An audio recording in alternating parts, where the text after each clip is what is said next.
We gon' change the world, we won't let it change us. Even when they switch sides and they wanna change up. Fucking with my brother, then your life in danger. Got no fear like I got one in the chamber. Since day one, we been about it, nigga. I've been going hard since the day that I found it. It's 144 to the day the Lord counted. I'ma keep my head up to the day that he crowned it now.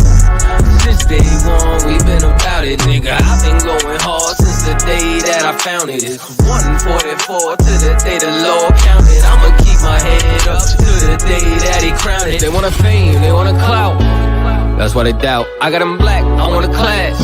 And I shut my mouth. This was way before polite, before I came to campsites. I came broken and contrite. I just wanted to live right, clean my soul and give my life. Had to give up all my vice. I got a fog out my head. I was raised from the dead. I put down that weed and I cut off my dreads. For before I could lead, I had to learn to be led. Now I'm a bad motherfucker. Walk around and I straight flex on suckers. No one specific, I'm talking to all of you busters. Straight from the gutter, me and my brother, we the long supper. Now, running it like a conductor. Hebrew Academy, I'm the instructor. 14 written all on my cover. Men of war like we hopped at a Hummer. Look like you wanted my trooper could cut you. There is one camp, there is not another. One West, UBK. One West, UBK. One West, one West, one West, UBK. One what? UBK. One what? UBK. One what? One what? One what? UBK. Me and all of my Oyes, hold it, shit down, right here, all day. Shalom, wagwan, sa, say is we, damn niggas, yatu, sabe, hey. We gon' change the world, we won't let it change us. Even when they switch sides and they wanna change up. Fucking with my brother, then your life in danger. Got no fear like I got one in the chamber. Since day one, we been about it, nigga. I've been going hard since the day that I found it. It's 144 to the day the Lord counted. I'ma keep my head up to the day that he crowned it now. Since day one, we been about it, nigga. I've been going hard since the day that I found it. It's 144 to the day the Lord counted. I'ma keep my head up to the day that he crowned it.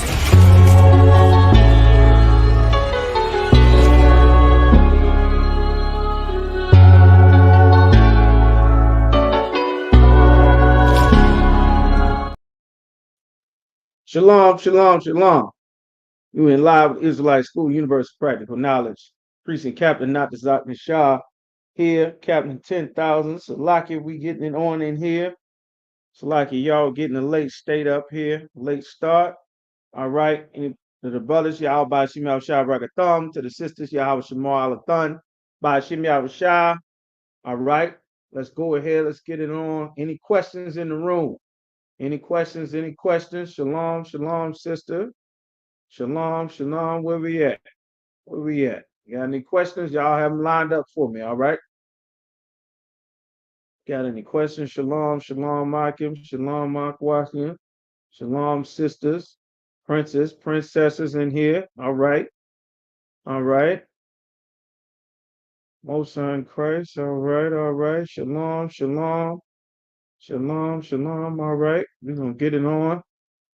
Anybody got any questions in the room? All right. We in here. We in here. All right. Shalom. All right. The shalom is no O. There's no O in shalom, brother. No O in shalom. Shalom, Hebrew. All right. It's shalom. Just come to the Hebrew language class. Everybody get it on in that Hebrew language class. All right. So, of course, I know everybody's seeing what's going on. You, of course, are prepared, and you've been seeing what's going on in the news, riots in the UK. They're attacking everybody, just like the Lord said, just like you already been told was going to happen. You understand? Because of the prophecies that are in the Bible. You understand? Which is exactly why the Lord called our people to be in here. This is the exact reason why all Blacks, Latinos, and Native Americans are supposed to be in the Isupk. Right now, brothers and sisters are learning. They're just getting a tiny, tiny taste of the lesson as to what happens when you do not follow the prophet that the Lord set up. And it's about to turn up 9,000 degrees, 1,000 degrees all over the earth. You understand?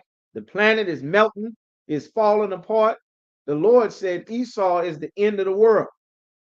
The kingdom is coming. The kingdom of heaven is coming. That's what you in the truth, changing your life, getting in here, getting in your all black if you were brother, covering your head if you were sister. The truth, the kingdom is coming. It draws nigh, closer and closer. You understand? This kingdom is wrapping up. We get ready to get out of captivity. All right. The Lord said this world, this kingdom. That's why the Lord said, do not trust in man. Don't put your faith or your trust in mankind. You understand? Mankind can't decide what gender they are anymore. It's a bunch of confusion. Second Ezra chapter 6 and 9 says, for Esau is the end of the world. The end of the world. That does not mean the end of the planet. That means the end of the world, the end of the age or society, meaning our oppressor, the devil that the Bible speaks of. He is the one that's going to end the planet, not the planet, but going to end this society. They're tearing the society apart. It's being pulled apart in every way, and there's nothing they can do to stop it. Trump can't stop it. Kamala Harris can't stop it. Elon Musk just came out and said that a civil war is inevitable. They said it's unavoidable. There's no way to avoid a civil war. While the Christian church has had our people singing and dancing and believing in magic, the rest of the planet has been preparing for real life. And you, brothers and sisters, having the Spirit of the Lord put on you, preparing for real life. Let me tell you what Christ said in this Matthew, the 24th chapter. That's what we're going to be reading from. We're going to start there, get parts of this Matthew, the 24th chapter. You understand? Shalom, sis. All right. All right. We're going to start down at Matthew chapter 24 and verse 4. As a matter of fact, we're going to start at verse 3. Matthew 24 and 3, it says, and he sat upon the Mount of Olives. The disciples came unto him privately, saying, tell us, when shall these things be? When is all this going to take place? And what shall be the sign of thy coming? Like, how we going to know that your coming is drawing near? What shall be the sign? And the end of the world. What world is he talking about? The world that's ending is the world where our oppressor rules over us. The world where we are underneath of the Romans. We have been under the Romans for hundreds of years. Christ was under the Romans. You understand? We had to fight the Greeks during the time of the Maccabees. That's why the New Testament is written in Greek. It's written in Greek because we've been in captivity under those people. Well, the time for us being in captivity is drawing an end. You understand? Verse 4, Yahweh said, and Yahweh answered and said unto them, take heed that no man deceive you. Be very careful that no man deceives you, all right? For many shall come in my name, saying, I am Christ, and shall deceive many. Who knows what that means? When it says, many shall come in my name, saying, I am Christ, and shall deceive me. What does that mean when it says, I am Christ? They'll come in my name saying that they are Christ. What does that mean? Who knows what that means? Who has an idea of what that means, what this scripture is talking about? Want to give it a shot.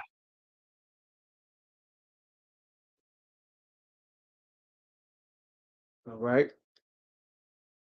Come on, y'all. Y'all in here. We want to give it a shot. Many shall come saying, I am Christ, and shall deceive many.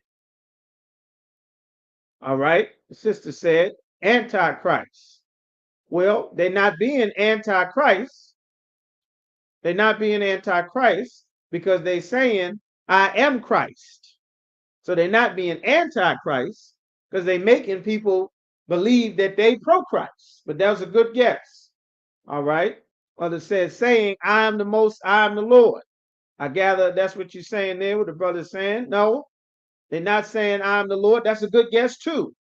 That's a very good guess. All right. Sister Raya said, saying that they are saviors. That's more on it. That's a good guess. None of these guesses are bad. These aren't bad guess. All right. Young man Edward said Christians. All right. He said Christians. This is pretty close on it. All right. Sister Deborah. All right. Y'all swinging. Y'all swinging tonight. All right. Y'all right. The false prophets. There you go. False prophets, preachers. All right. Christians saying that they are saviors. Yes, these are all excellent answers. It says, many shall come in my name saying, I am Christ. What it means is saying that I stand with the Most High, that I represent the Lord, that I represent God, that God is with me. Many shall come saying that they are representing what I represent, saying that they shall deceive many.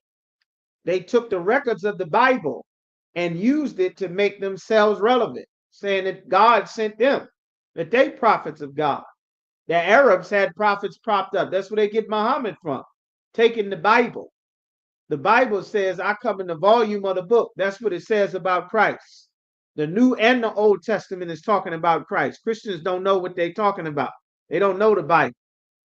You understand? I come in the volume of the book. The whole book is written about Christ. It's not one, you know what I'm saying? It's not one thing. The Old Testament is talking about Christ. The New Testament is talking about Christ.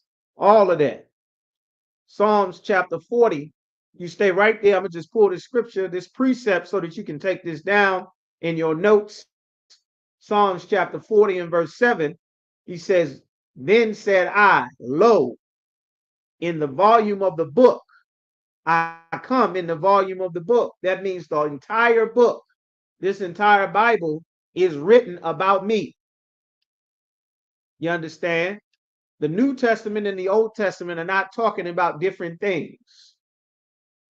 They're not separate from each other. They're not talking about different things. This is that precept.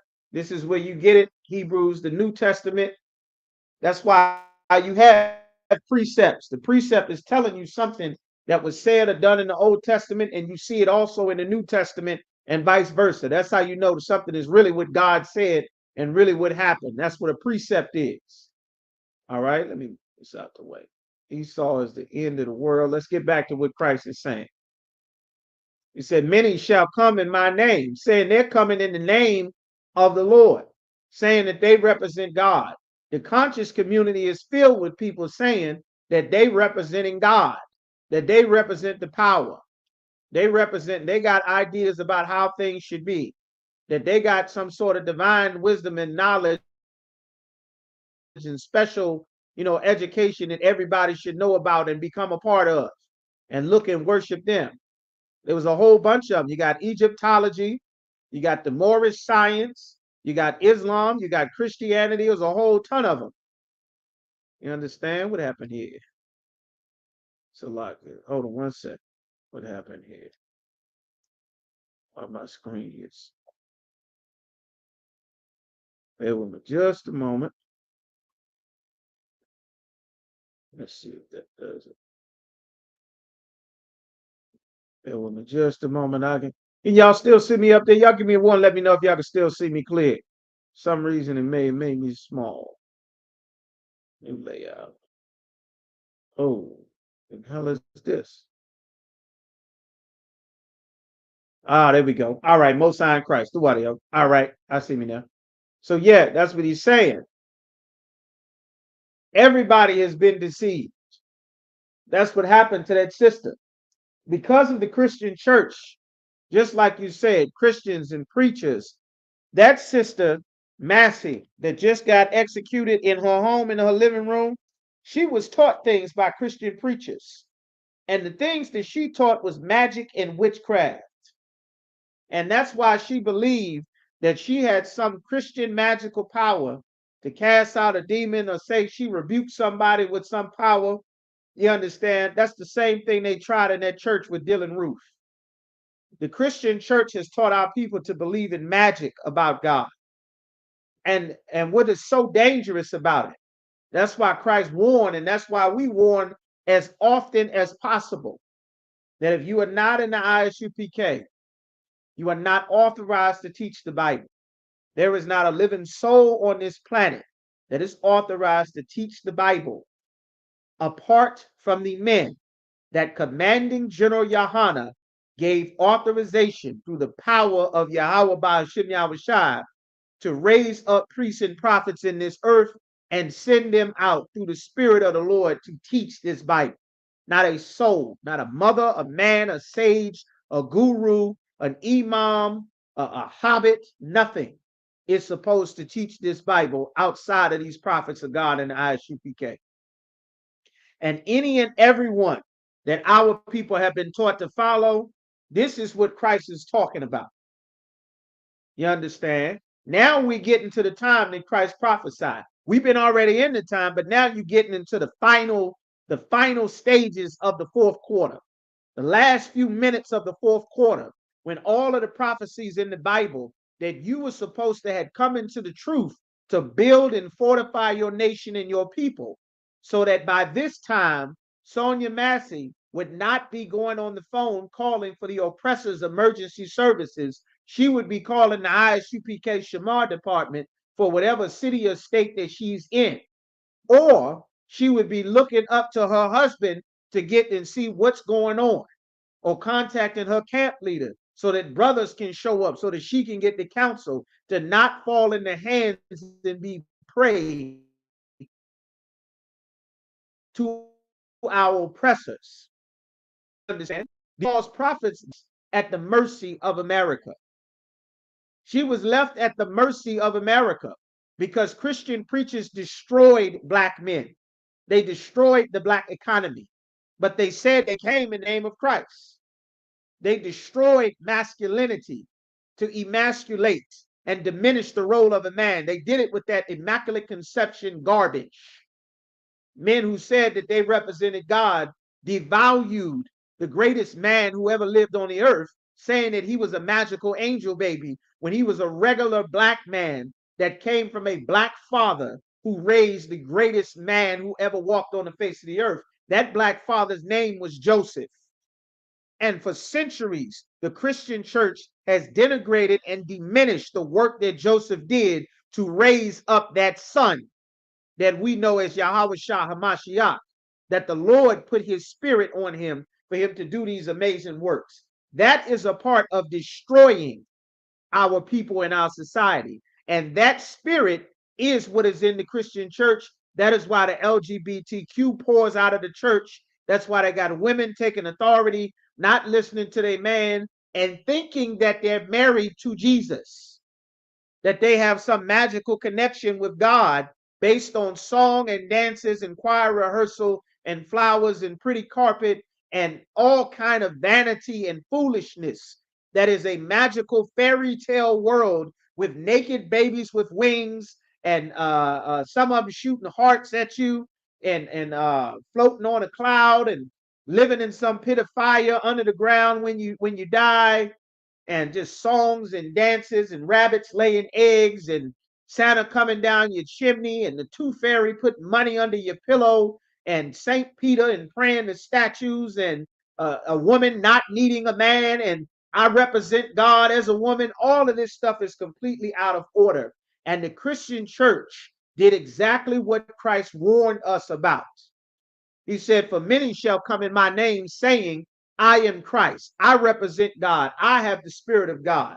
The Spirit of God in the eyes of our people has been so far diminished from the Lord being a man of war that he told us his name in the book of Exodus, until God is now thought of and represented by a woman, which is the exact opposite of what it is in the Bible, which is why in a woman in the Christianity has put not only in our sisters' minds, but also in the minds of our brothers, that was supposed to come and be the army to serve the Lord and the strength and the power to build this nation, to secure our cities and communities. They've put a very Christian, passive, laxed, let go and let God type of spirit, and that is not the spirit of God.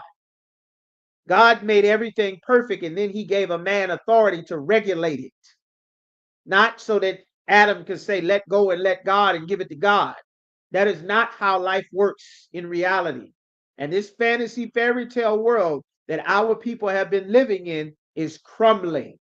It's crumbling. And everybody else around us realizes it. You understand?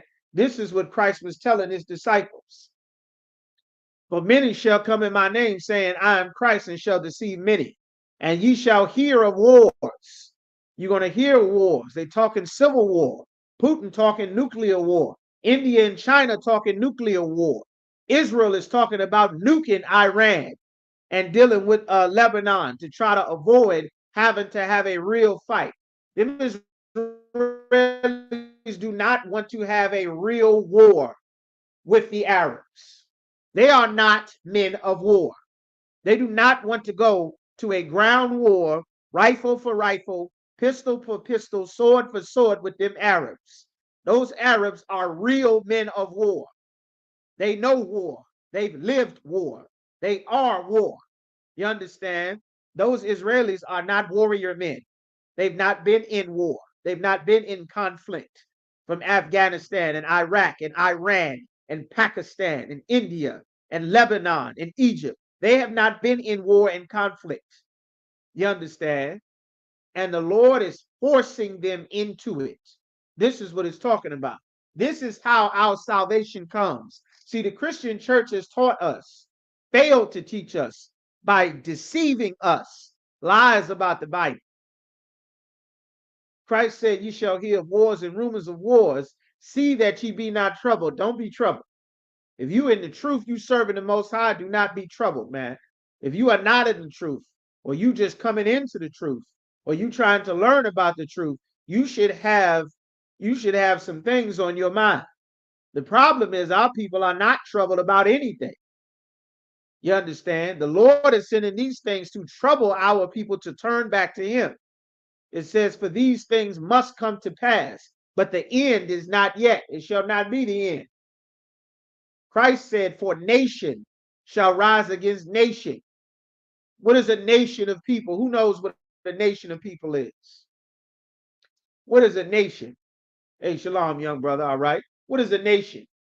The scripture says nation shall rise against nation. Who knows what a nation is? Let's see. What is a nation? Who knows? All right. We want to give it a shot. Nation shall rise against nation. When the Bible talks about nations, talking about the families of the earth, the different races of people. There you go, young man, Edward got a race. That is what a nation is. So when you turn on the news and you see the Chinese are doing military drills, and the Chinese are preparing, and the Arabs are preparing, and the East Indians are preparing. You understand? That's nations of people. Elam is preparing. Elam, the so-called East Indians. Every nation. Esau is preparing. Amalek is the so-called Jewish man. He is preparing. He's in the middle of it. He's surrounded by enemies on all sides in a land that was never his to begin with, and God is getting ready to evict him. Him and all his people. The eviction is coming. You understand? It said nation shall rise against nation. That's why in the UK, you see Esau, the Edomites, the oppressor. They're attacking Arabs. They're attacking the Ishmaelites. They're attacking the Moabites, the Asians, the Chinese. They're attacking brothers and sisters up there, the Benjamite brothers and sisters, getting attacked by mobs of Edomites, entire cities. I know black people don't watch the news. Blacks and Latinos, we don't ever watch the news. You understand? But entire cities all across, they got hundreds of protests going on simultaneously. You understand? Germany getting worried, saying how they can prevent this from happening. Australia getting worried, wondering how they can prevent all of these race riots from spiraling up. The senator stood in Congress. He stood on the Senate floor and said, listen, if Donald Trump don't get elected, it's going to be a civil war. The other side stood up and said, if Kamala Harris don't get elected, it's going to be a civil war.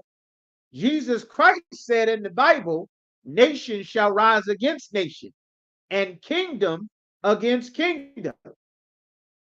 What is a kingdom? America is a kingdom. China is a kingdom. You understand? Russia is a kingdom. The Jewish man in Israel, they got their own kingdom separate from the other white people. But the kingdom's going to rise up and fight against each other. The Ukraine has risen up in the earth as a kingdom. Russia is a kingdom. They're the same damn people, but they fighting against each other.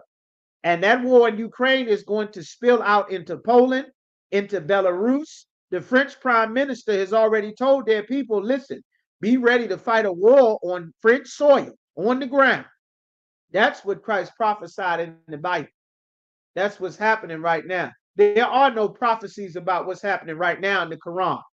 The Egyptian Book of the Dead can't tell you what's going on right now in the news when you open up the newspaper or turn on the news, the nightly or daily news. They can't tell you what's going on. Egyptology can't tell you nothing. Islam and Rastafari, Haile Selassie can't tell you a damn thing. Rastafarianism, the Democratic and Republican Party, they cannot tell you. All the religions and gods that we have turned to as opposed to serving the Most High, they don't have no answers. You know they don't have any answers because they done turned to rappers to try to provoke you to vote. Amber Rose is telling you to vote for Trump. Megan Thee Stallion is telling you to vote for Kamala Harris. Quavo is telling you to vote for Kamala Harris. Quavo been talking about shooting pistols, drugging hoes, getting high, having sex with somebody else's woman, sipping lean, smoking weed, gang banging, running the streets, pulling the Draco. That's what he's been talking about for the last 10 and a half, if not 15 years. All of a sudden, he gonna tell you who to pick for president. Like they getting desperate. This the end of the rope. It's the end of this empire, man. Every great empire falls, and this one is coming to an end, and ours is rising from the ashes. The Lord said, nation shall rise against nation and kingdom against kingdom, and there shall be famines, food shortages, just like what happened in COVID. You understand? That's coming back. Grocery stores getting empty. Commander General Yohana told us to fill up the cooler, fill up the deep freezers, go buy deep freezers, get your coolers full of grains and rice, fill up your cabinets, fill up your pantries. Commander General Yohana had us well prepared before COVID-19 came. He told us well in advance. You know why? Because the Lord told him to say it. Nobody else told you to prepare for COVID-19. And guess what? The grocery stores got empty. The gas stations got empty. The schools shut down. The hospitals got filled. 911 got shut off. You understand? Like the Lord called us in here, called you in here to build this nation. There's work to be done. This ain't about you and whatever the hell you want to do, or whatever the hell I want to do. There's work to be done to rebuild the Lord's nation. You understand? Because time is running out. There won't be an America. You understand? You already can't rely on 911.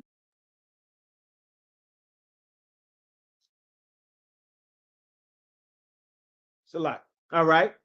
It says, nation shall rise against nation. There shall be famine and pestilences. Pestilences are plagues. Plagues. COVID-19 was a plague.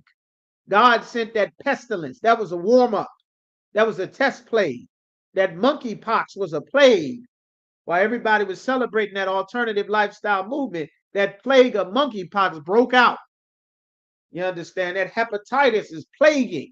That's why when everybody left from Atlanta and moved to Houston, they had to issue a sexual advisory warning telling you, please do not have sex with any woman or man in Houston because the STD rate is shooting through the roof like a rocket heading to outer space. They had to issue a warning. That's a plague from the Lord. That's a pestilence. The preacher is not telling you pestilence is coming. God is sending these things, man.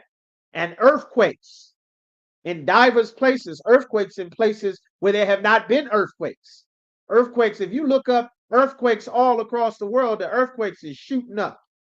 They said the temperature has dropped. Antarctica, which is supposed to be, I believe, the coldest place on the earth. They say it's 50 degrees right now in Antarctica. 50 degrees. This place is supposed to be damn near below zero, but it's 50 degrees right now. They say it's going to be summer all winter long. It's going to be hot all winter. That's what they forecast. Now, if it changed, who knows? You understand? But now we go into verse 8. Christ said, this shall be the beginning. All these are the beginning of sorrows. This is just the beginning. Then they shall deliver you up to be afflicted and shall kill you. This is what happened. Shall unalive you. This is what happened to the prophets. This is what happened to the disciples. You understand? This is what happened. Read about all of them that stood for the Most High. And now the Lord has brought their spirits of the prophets back into the earth again.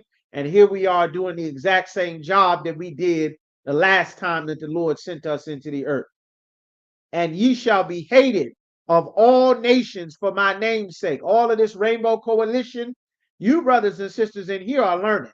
The rest of our people think that they in a rainbow coalition following behind Jesse Jackson and Al Sharpton, that all people are supposed to come together, thinking that in that alternative lifestyle movement, that meant that you and the oppressor who is in an alternative lifestyle are on the same page. You understand? Figure that you on the same page because you holding hands. They want to push for abortion, and you figure because you want the right to unalive your baby from all the hoeing that's going on in the Black and Latino community with all of this friends with benefits and sneaky link and we not catching no feelings and nothing serious, nothing committed, all of that garbage that comes from our oppressor. In our people's mind, we thought that we were going to be accepted, that all lives matter. And what you found out was that 2 Asians got shot in Atlanta and they got to stop Asian hate bill. Meanwhile, the police do every WWF wrestling move on you at a traffic stop and they wouldn't dare pass a bill. They barely indict the officers that execute us on the damn camera. They said, well, we don't know what really happened. We got to examine the facts. We don't want to jump to conclusions. Well, he was afraid. That's why he shot her in the face 5 or 6 times. He ran away and I was scared. That's why you put 9 bullets in his back and threw your gun on top of it. You understand? Like, this place is not for us. That's why we are in here building our society. So that when you come in here, you got brothers and sisters with the spirit of the Lord, not the spirit to hope in America and America's justice system and their courts and their 911 and their holidays and their voting and their politics. You understand? That's not where our hope is supposed to be. We don't hope in any of that. You understand? All right. It says, you shall be hated of all nations just because you serve the Lord. It said, for my name. When he says my name's sake, that means my reputation, because you live your life and state my reputation that Jesus Christ is a Black man, that Blacks, Latinos, and Native Americans are God's chosen people, that the oppressor is the devil that the Bible speaks of, that God does not love all people on the earth, that you can't eat pork and crab. How did your mother react to the first time you told her that you weren't coming for Christmas dinner, that you weren't going to celebrate Thanksgiving anymore, that your kids weren't getting Christmas presents anymore? You going up against the God of this empire, the prince of this world. You understand? Did they welcome you? They say, well, you know what, Mom? I know I'm not going to smoke no more. I'm going to stop smoking weed. I don't eat pork and crab anymore. How did they react? You understand? The sister said they were offended. How did they react? How did your mother react when you said, you know what? How did your friends that you've known your whole life, or you get high buddies, you get drunk buddies, you go out and chase hoe buddies, all your hoeing friends, your friends, you get together and get high and smoke weed and go out and party, you understand, and find somebody to get a tail to in the nightclub. How did all your hoeing friends take it when they decided you ain't getting high no more? You're not gangbanging no more. You ain't going to church no more. You're not going to be in the mosque anymore. There is no more assalamu alaikum. There's no more I'm blessed and highly favored in the name of Jesus. I'm not coming to service anymore. Tried to give my kids, you understand, Said, tried to give to my kids anyway. Yeah, you understand what he said? He said, you is what I was told. Yeah, the hell with you. That's what they were told. You got cursed out. They despised you. They didn't accept you. Big Mama been telling you God, Jesus, Jesus, God, Jesus, the blood of Jesus, hallelujah, Jesus, Father God. And they said, well, you know what, Grandma? I found out about Jesus. He black like us. I found out about God. He's like us. I found out about salvation too. You wanted me to get an education? Well, I got an education. I found our identity. This is who we are. This is where we come from. These are our records. This is our rules. You understand? I'm not going back and forth to prison no more. I'm not selling dope no more. I'm not robbing anybody anymore. I'm not going to church. I'm not teaching these lies. I'm not going to be in this church teaching these lies that you told me now that I know the truth of the Bible. You understand that there was no apple in the Garden of Eden, that there was no talking snake that talked to a woman in the Garden of Eden. What black woman, what woman you know that's going to sit down and have a damn conversation with a snake? Any snake, rattlesnake, python, boa constrictor, corn snake. Ain't a woman you know that's going to sit down and have no damn conversation with a snake. But all of our lives, this is what we've been taught about the Garden of Eden. You finally learned the truth, and guess what? They didn't love you for it. They liked you better when you were destroyed. They liked it better when you ate that pork, even though the doctor tell you the pork was going to kill you. They loved it when you went to church. They loved it when you were in the mosque. They loved it when you were on those pills, when you were high out of your mind or drunk out of your mind, when you had that shaved face with that suit, them damn collars all the way up to your neck, cutting in your damn skin, wearing that silly tie all up in your throat, choking you half to death, and them uncomfortable church shoes cutting up the back of your damn feet. You understand? They loved you that way. They didn't love it when you turned around to serve God. They didn't respect it when you said that this is what God said, so we're not doing it anymore. You understand? Like that's what Christ is talking about. And God has a reward for how they treated you. There's a reward for what they did. And it's not a good thing. All right. The scriptures say they shall deliver you to be afflicted and shall kill you and ye shall be hated of all nations for my name's sake. The nations despise blacks, Latinos, and Native Americans. With the shaved face like a boy, looking like a damn toddler. You understand? You understand. If the Lord didn't bless you with a beard, wear whatever you got. You get a mustache, you get a goatee, that's all you get. Lord be with you, man. You get a beard, you get something growing, man, the Lord will bless you. Everybody didn't start off with no big, strong beard when they came in the truth. And the Lord blessed brothers with beards down the line, you understand? Some brothers got more than others, you understand? But we got to put our proper spirit on. You understand? Having the wrong spirit puts our lives in danger. That's something we don't realize. Christianity has taught us to cover ourselves with something that is not of God. This is what Christ was saying. And then many shall be offended and shall betray one another and shall hate one another. They're going to be offended. You understand? That's why the Lord called you in the truth. You understand? You're supposed to be in here. You can't be in the truth and still be trying to go out and be with all your friends and family in the world every chance you get. You understand? The Lord is putting a divide in the spirits in the earth. The Lord is getting ready to release terrible, evil spirits in the earth that have not been released to the magnitude that they are going to be released when he unleashed them angels. You understand? This is before the angels come with Christ. This is how the wars, the world war and civil war and all of these wars Christ is prophesying about. This is how they come about. You understand? It says many false prophets shall deceive many. It shall deceive people. Everybody think they in the truth right now. Everybody got baby doll tassels at the end of their t-shirt. They got shape ups and dreadlocks and lineups and tapers. They wearing purple and candy cane colors and baby doll tassels on their t-shirts, and They saying shalom and they putting O's in shalom and they speaking Yiddish and they doing all manner of things. They praying to Allah and Haile Selassie and all of that. Listen, the Lord is going to wipe all of that out. You're going to learn that Allah is not God. You get ready to learn. And it's going to be a terrible lesson. You getting ready to learn that Caesar Borgia, that the white image of Jesus Christ is not real. And that magical nonsense that you've been taught in that church, thinking that's going to help you stop people coming to harm you. When that devil went and shot up that grocery store in Syracuse, he shot up a bunch of church people. Bunch of brothers and sisters, deacons, ministers, retired, old mothers of the church. You understand? They did not have the spirit of the Lord on them to protect them, man.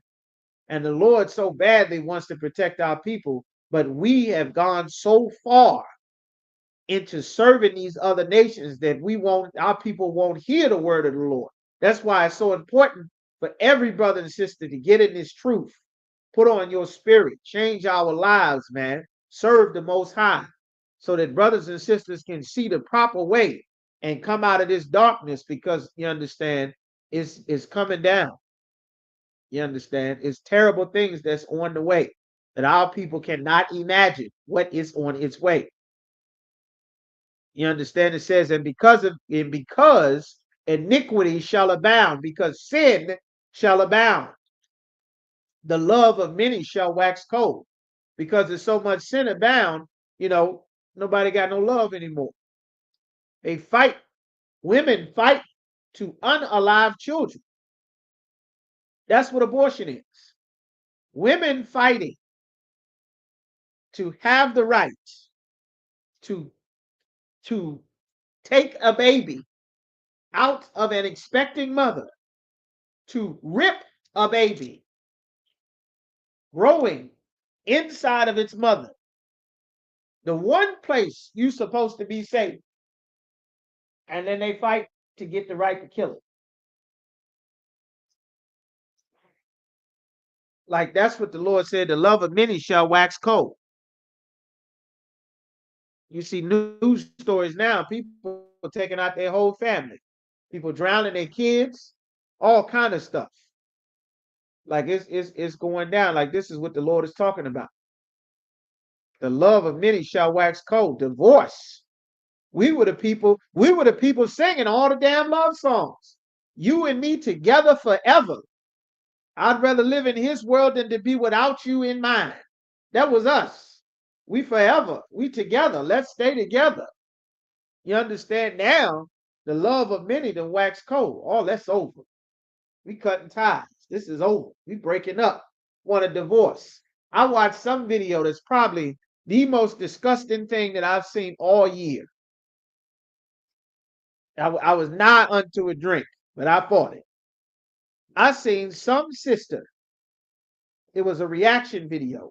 And I saw some sister who talked for about 10 and a half, maybe 15 minutes, as she went and put on 15 different layers of makeup. I don't know the whole procedure. She did a lot of painting on that face. All right. And if you like to paint, you like makeup, that no sweat. It ain't a sin, it ain't no sweat. Get down, sis. You understand? But I watched this sister talk about how she was with her husband since they were 16 years old. And she said, we've been together, we've been married, we got 2 children, we've done great as 2 young parents, we've been together through thick and thin, and she's just doing her makeup, she's painting her face, she put another layer of paint and did different colors and changed everything. And she's talking about it. She said, I had to find something for me. And my life was just this and that. And I talked to my husband about my vision. And then he would say, okay, but he was really working on his stuff. And don't get me wrong, he took care of us. And, he barely had any time for himself. And he provided for me and the kids and the family and made sure that we were good. And there was no abuse and nothing. And everything was good. But I just had to have something for me to pursue my dream. So I left it all. I left my family. I left my kids. She left her husband. And then she went and moved to another goddamn state and abandoned her family. And this This sister is sitting there with a straight face as though she accomplished something wonderful. I damn near threw my TV out the window. I almost picked my TV up and chucked it out the window. It is the single most disgusting thing I've probably seen in several decades. And in the comments of her video, as she casually talks about abandoning her two children, they've been together since they were 16. They were together for at least 10 years or something. 10, 15 years. She threw her whole family away to go and chase a dream. And that dream is not going to come true. It's not going to come true. She's not going to make it and be some big success. You understand? When the Lord said the love of many shall wax cold, like this is what the scriptures is talking about. You understand? And that is a very common thing.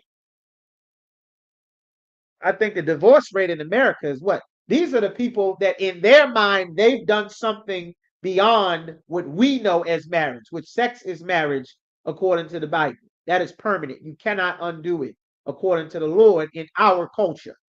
But in the world, when people believe they're getting a ring and a piece of paper and a ceremony and documents and all of these things there, even after all of that, 70 something percent just change their mind and say, you know what? I don't want to do this no more. The hell with all of this money we done spent. I'm going to go back to doing whatever the hell I want to do. You go back to doing whatever the hell you want to do, but pay me every month so I can still live good. And whatever happens to you just happens to you. When 911 get cut off, the sisters is going missing. You understand? That's why so many sisters missing now all across America. Like this evil, we're not advocating for it, but you understand, this is what the Lord is warning how this evil spreads. He said, brother, sister got mad at a brother, laid down with another brother, had an abortion. Oh man, that's terrible. That's damn terrible, man. Officer Carson Paul, you shared a story, man. She got mad at her man, went had sex with another man, hold on her husband, on her man, got pregnant, which is supposed to happen when you have sex. That's what happens.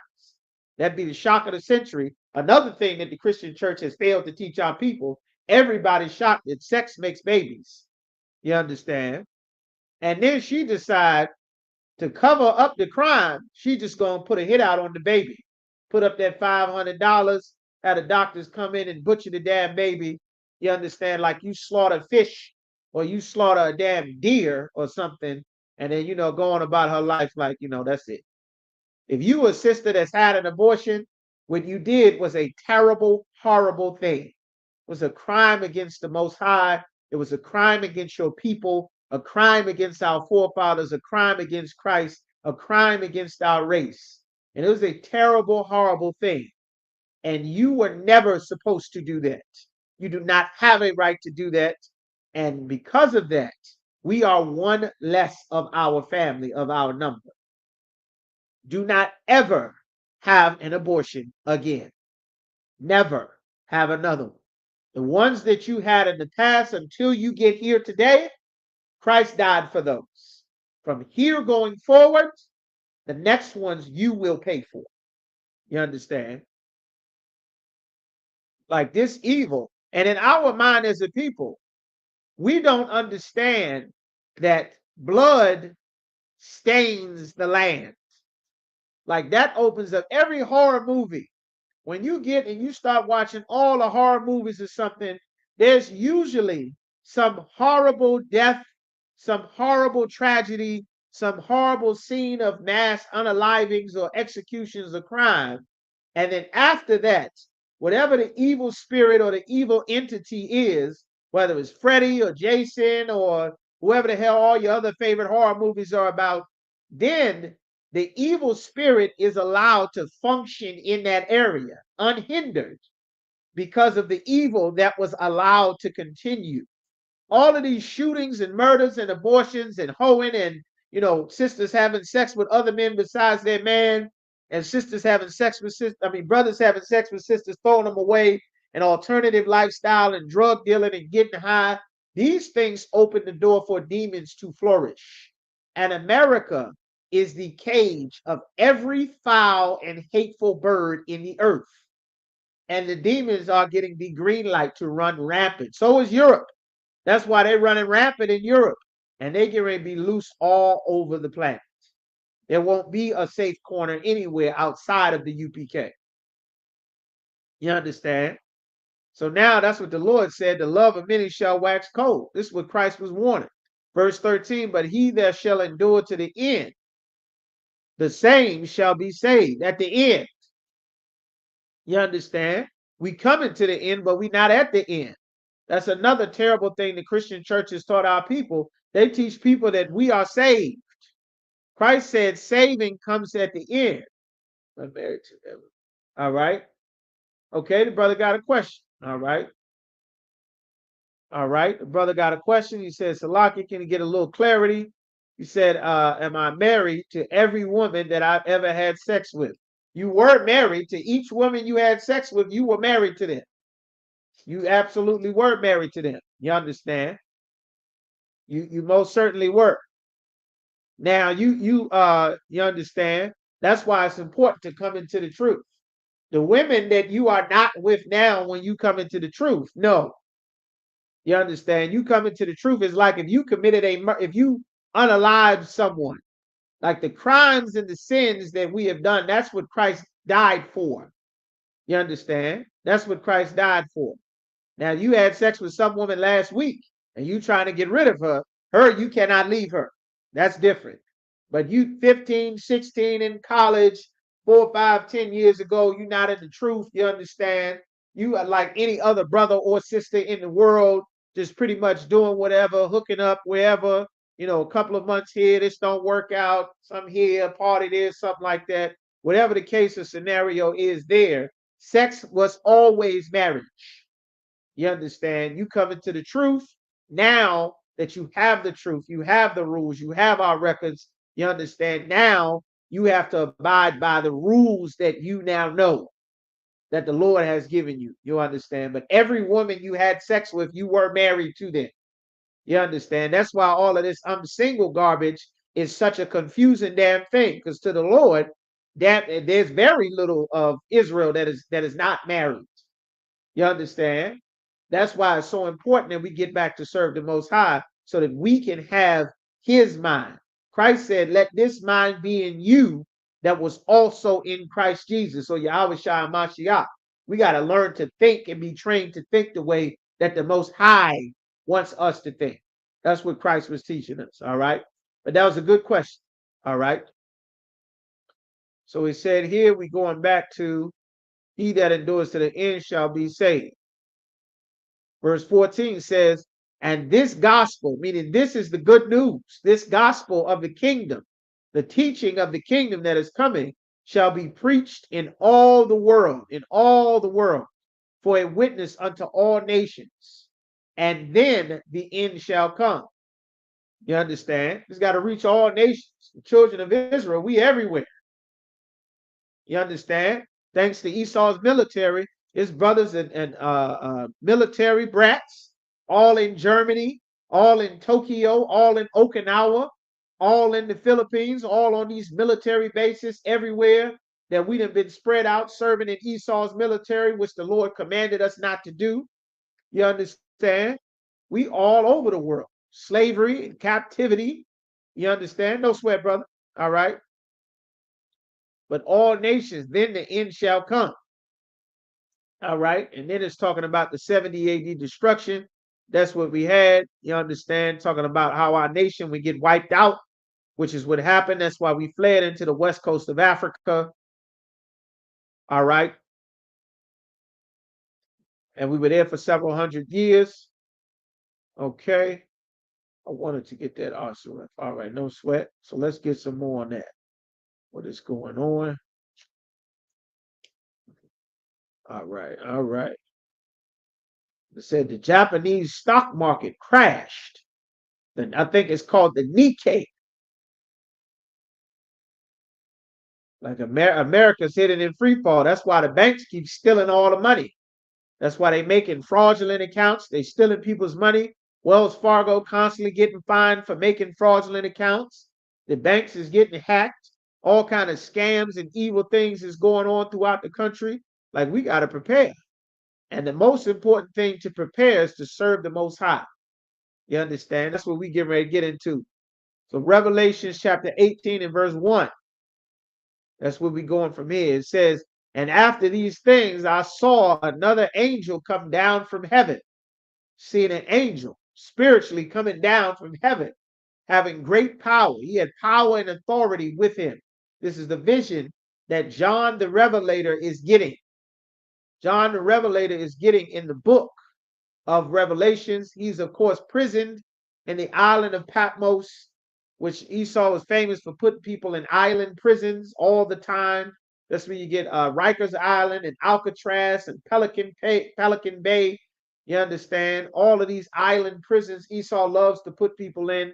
The Portuguese and Spanish were famous for doing that as well. You understand? Locking you in some prison on an island so that you can be absolutely desperate and desolate and hopeless as possible. You understand? A very cruel and evil things that they have done. And their judgment is coming so speedily. You understand? And the earth was light with his glory. And he cried mightily with a strong voice, saying, Babylon is fallen. Babylon is talking about America. It says Babylon is fallen. Why does it call America Babylon? Who knows? Who knows why America is called Babylon? Who want to give it a shot? What is Babylon?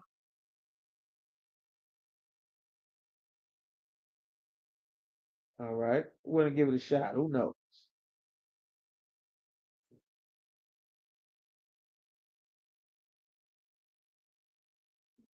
All right.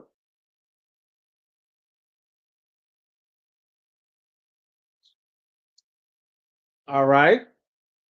The sister said America is a melting pot. That's correct.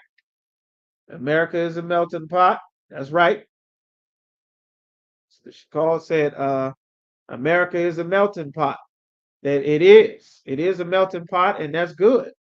That is correct. That's a good answer. All right.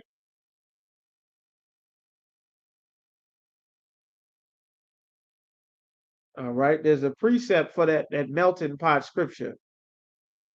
You understand? Brought you out the iron furnace. A melting pot. There's a precept called the melting pot. It's Deuteronomy chapter 4 and verse 20. Brought us forth out of Egypt in the midst of the furnace of iron. Is a couple of precepts for that melting pot.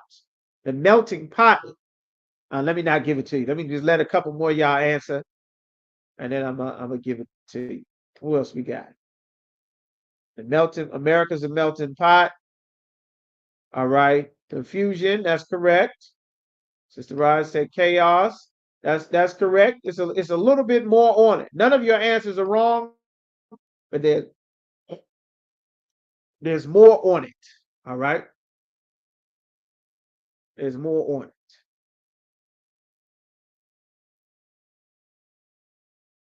That furnace of on. Who else we got in here? Where's the rest of everybody? Let's start calling out some names. Who is not answering in a while? Who else is in here? We got in here. We start picking on people. Not you, Yaga dog. We got in here. Sister Debar, young man Trey, in here. Sister Shelley, Sister Shelley in here. Imadah is in here. The young man, Sister Hadassah's in here. Tawabath is in here. All right, where all y'all at? What do y'all got? Sister Anah's in here. Y'all come on, y'all. What we got? What do we got? All right. You agree with mommy. All right. Where's the rest of the sisters at? The rest of the brothers at? Confinement. All right. That's not bad. Okay. Well, Babylon. Here's what happened in Babylon. All of these they're not bad answers. They're not bad answers. Babylon was where everybody make sure y'all just take a moment out. Everybody hit that like button, hit the share, hit the like. All right. Share it. Make sure brothers and sisters can see it. Get in there, make sure y'all share it. It's against the law of the Most High. That is correct. But what was in Babylon that the Lord was against? In Babylon, we're going to read it because this is a very important point and it's something that our people don't see. And the Lord has allowed you to be able to see it because you've humbled yourselves to change your life and serve the Most High and humbled yourselves to learn, you understand, from the prophets. So this is what happened. In Babylon, we had Genesis chapter 6. It says, and behold, the people is one, and they all have one language. And this they begin to do. Now nothing will be restrained from them which they have imagined to do. Everyone spoke the same language. And the Lord said, let us go down and there confound, which means confuse their language, that they may not understand one another's speech. God did not want all people to speak the same language. And the Lord scattered them. He separated them abroad from that one place. He forced everyone to go live somewhere else. From thence upon the face of all the earth. And they left off, meaning they stopped to build the city. They stopped building the city. Therefore, the name of it is called Babel, because the Lord did there confound the language of all the earth. And from thence did the Lord scatter them abroad upon the face of all the earth. All you brothers and sisters, especially you young brothers and sisters in here in the class, Barakatah Yahweh Yahweh Shah, y'all in here, you are getting a much better education than most of us. There you go, Sister Debarra's on it. There you go.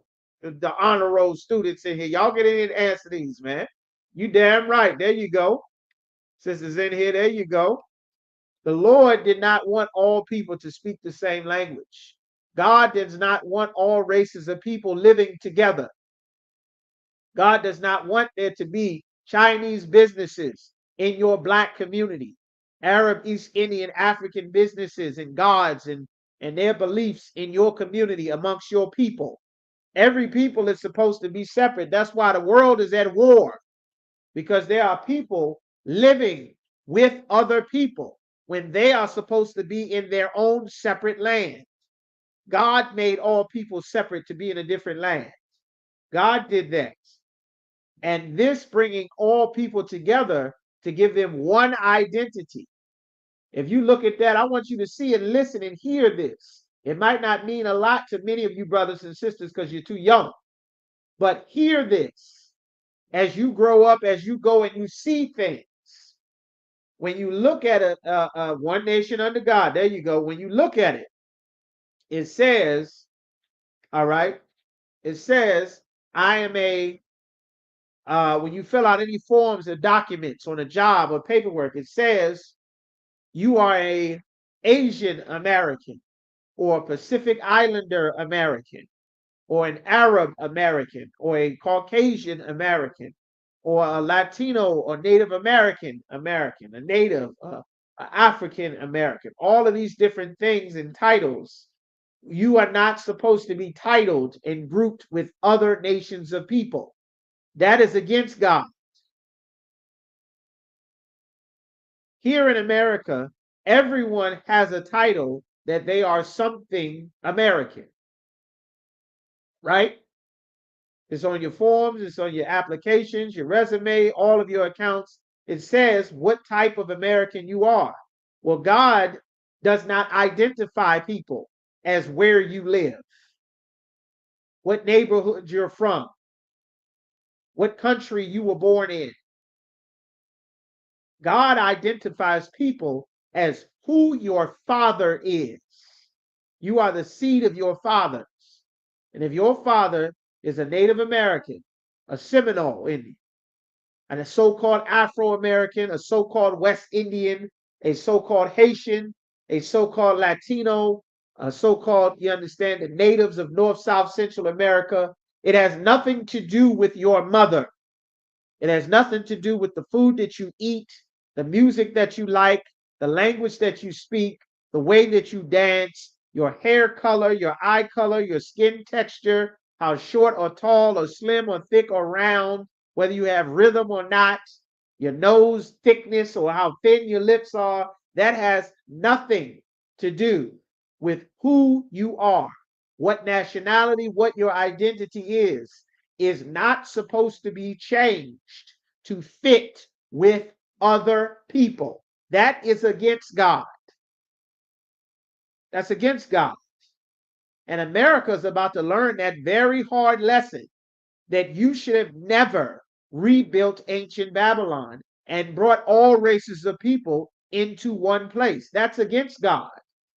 For you to go to school, or you to go to work, or you to go anywhere in your neighborhood or community, and you see anyone else that is not so-called Black, Latino, or Native American, you are seeing something that is against the way God set life up. It's against God. That's why this place is Babylon. All nations of people are here. The only people that's supposed to be here is whose land it belongs to. And this land belongs to the Mexicans and the Native Americans, who are our brothers and our family. Esau stole it and invited everybody from across the planet. And they are getting ready to pay for it in their homeland and in this land. You understand? So the angel says in Revelation chapter 18 and verse 2, and he cried mightily with a strong voice, saying, Babylon the great is fallen, and has become a habitation of devils. Meaning all the devils from across the world, they come here. If you cannot be a man living an alternative lifestyle in your country, you can't do that in Uganda. You can't do it in India. You can't do it in Afghanistan. You cannot do that in Pakistan. They won't accept you in Russia. You can't live that way. They don't give you a right to live an alternative lifestyle. But if you make it to America, oh, you can get married, you can adopt children, you can even go and get a surgery and they'll chop your rod off and fold it open like a damn hot dog, and you can pretend you're a woman. You can be like Brittany Griner and put up the money and they'll chop your breast off and you can pretend like you're a man. You understand? Like, this is a place of confusion and it is against the Lord. All of those things is against God. And it's important for you to learn this as a young brother and sister, so that by the time you see this evil that the Lord warned us never to be a part of, you won't be thrown or swayed by it. Think of it like this. Just imagine if you were training in the gym for boxing, but you've never actually been in a boxing match. You never seen, but you've been in the gym training. You've been practicing your footwork. You've been jumping ropes. You've been hitting the heavy bag. You've been learning your slips and move and weaving and doing the rope drills, hitting pads and everything. And then one day, you actually get up, you sparring, you understand, taking shots, getting accustomed. And then one day you see actual fights or something break out in front of you. You like, oh, he got to tuck his chin. You got to move your feet, brother. You got to tuck your chin, get your chin down. You got to get out the way. You got to cover that body up. You're going to break your ribs, brother. You're going to instinctively know and be like, okay, well, I know what to do here. I know what this is about. I know what's going on. And that's why the Lord sent the prophets to tell us what's happening before we see it. He's going to tell us, well, I know what this is about to happen. And that's the wisdom that the Lord wants you to have. That's your inheritance. We are the children of the prophets. You're supposed to know the future. Everybody else is pretending to know the future. But you actually are supposed to know the future. You're supposed to know it from when you're young. Like right now, you 10, 14, 15, 16, 18, 20, you are supposed to know exactly what is going to happen in the future of the world, because God gave it to your people in your records. You know that Russia and the Ukraine, you know that war is going to continue throughout the rest of Europe because it's in Ezekiel the 37th chapter. You know COVID is coming because it's in Matthew the 24th chapter. You know civil war is coming and race war is coming and nuclear war is coming because it's in Zechariah the 14th chapter. You know it's coming. So when you see it, just like the brother who been training in his gym, jumping ropes, doing all kind of drills, once you actually see it, it's not something for you to be troubled about. You knew this was going to happen because the other brothers and sisters who are not in the ISUPK are not under the protection of God. They do not have the Spirit of the Lord on them, and they are going to be troubled terribly, very terribly. That's why the Lord said, I tell you these things that your joy may remain full, because you know the play by play what's about to happen. And it's important that you know, because you're about to see some things. There's a reason why we're going over this every week. You're about to see some things that you have never seen before. And you're going to start to see it a lot. But the Lord is with you. The Spirit of God is on you. That's why you're in here. It should be so many brothers and sisters in these classes that the damn live keep crashing. There should be so many people live on here that the thing glitched and we have to do a whole separate class in an hour so that the other 1,000 people that couldn't be in here watching while it's live, so that they be in here. That's how full these classes in the ISUPK should be. Just imagine how many people are not learning what you are learning. And the fact that they are not learning it is literally putting their life in jeopardy. If they think that when the Lord releases these evil spirits, so that more of these oppressors go and shoot up more grocery stores, if they think they can magically, in the name of Jesus, I rebuke you, and that's going to stop the mass shooter, brother, it's not going to go well. It didn't go well the last few times. That's why we're saying these things, man.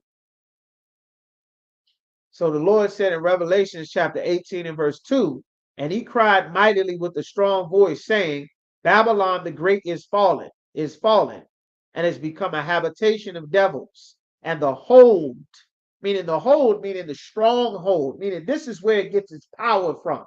Just imagine you have something there and something else is holding on to it. Meaning this is the hold, this is the stronghold of, let's get some more. Hold on, Salaki, I'm in the wrong scripture. Hold on. It says, and the hold of every foul spirit, an evil spirit, a foul spirit comes here. A brother having sex with another man's woman, that is a foul spirit. A sister abandoning her family, leaving her husband and her children, that is a foul spirit. You understand? A woman leaving her man to go have sex with another man, that's a foul spirit, man. Joining all nations together, that's a foul spirit. You understand? Like that's against the Lord. Unaliving your babies, that's a foul spirit. Saying that God loves everybody, that's a foul spirit. Christianity is under attack in other countries.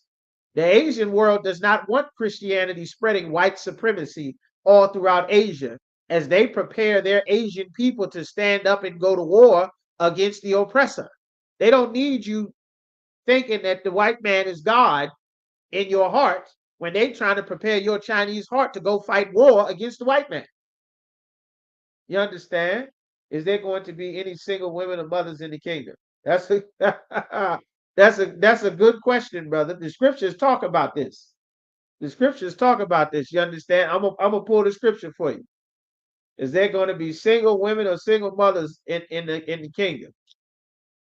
In our kingdom, sisters are going to learn a lesson. We teaching brothers and sisters now. Because of America, that's a loaded question, brother. That's damn near the rest of the class. I'm going to have to come back to your question after I finish dealing with this revelation. We're going to be in here a little over the time because we got a late start, you understand, to deal with some things, all right? But I'm going to come back to your question because that's a very good question, brother. That's a good question. All of this independent single woman nonsense, that's going out the window. Women don't own land in the kingdom. America made a business deal so that they can rob the men by giving all the resources to the women. But women don't control resources in the kingdom of the Lord. Women, you go from your father's house to your husband's house. You don't control the land and wealth and power and become the judges and run everything. And A woman was never supposed to have authority over a man in any capacity. Not in the school, the job, law enforcement, teaching, judging, teaching the Bible. In no way whatsoever was a woman ever supposed to have any authority over a man, let alone authority to take a man's children away or put him out the house. That's an unjust ruler or judge. You understand that all of that's against the Lord. That's going to get burned up in nuclear warfare. The whole world is getting ready to be reset back in its proper order. But I'm gonna come back to you, brother. That's a good question. I'm gonna hit these last few scriptures. All right. In Revelation chapter 18, oh, water. Dang, it's way over there. All right. It says, and he cried with a mighty voice, with a strong voice, saying, Babylon the great is fallen, and is become a habitation of devils, and the hold of every foul spirit, and a cage of every unclean and hateful bird. Meaning, this is the place where they all come together to congregate. You understand? Verse 3, for all nations have drunk of the wine of the wrath of her fornication. Meaning every nation has gotten in bed with America, which is Babylon the Great. Every nation has gotten in bed with America. They've all gotten in bed with America. The Chinese, they get ready to go to war with America and all of America's allies, but they still here doing business with America, getting rich of all the trade, robbing and exploiting all the tribes all throughout the Caribbean, all throughout Latin America, North and South America. They've been getting rich with America.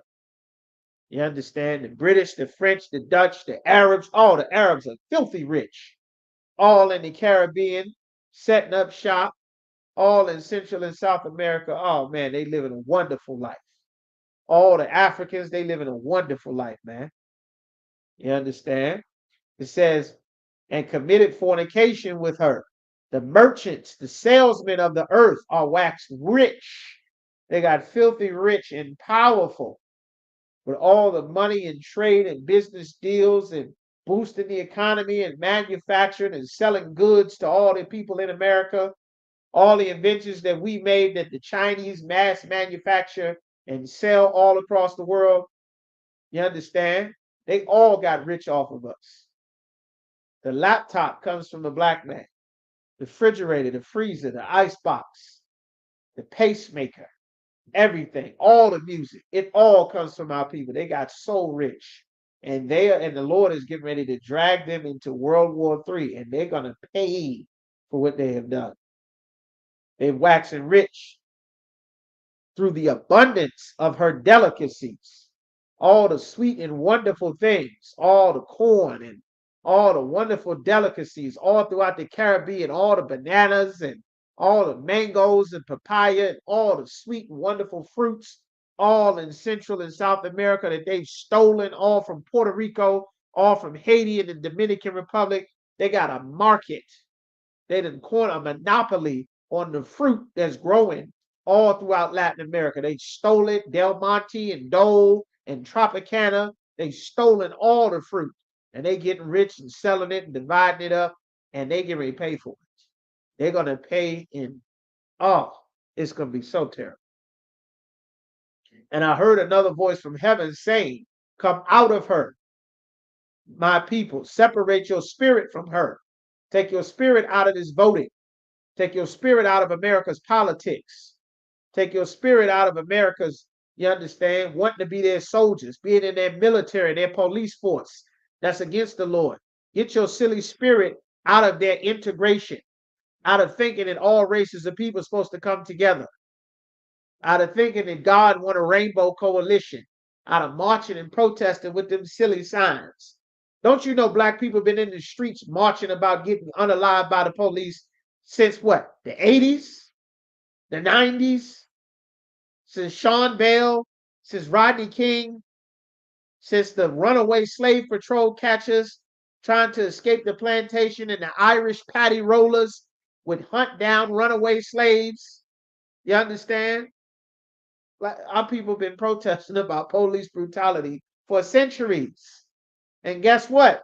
In 2025, the police are still going to unalive your aunt in the kitchen as she prays to Jesus, as they point a gun at her face in her nightgown and her silk bathrobe, her night robe, and they're going to unalive her, just like they would have done back in the 13, 14, 1500s.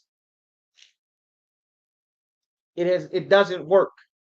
The Lord said, take your spirit out of this place, because what's getting ready to happen is all of these silly black people that refuse to obey the Most High, all you blacks and Latinos that refuse to obey the word of the prophets, getting involved in all of this damn politics, letting your voice be heard, and doing all your political protests, and up there talking with all your attitude for Trump, and talking with all your sass for Biden, and talking with all your sass for Kamala Harris.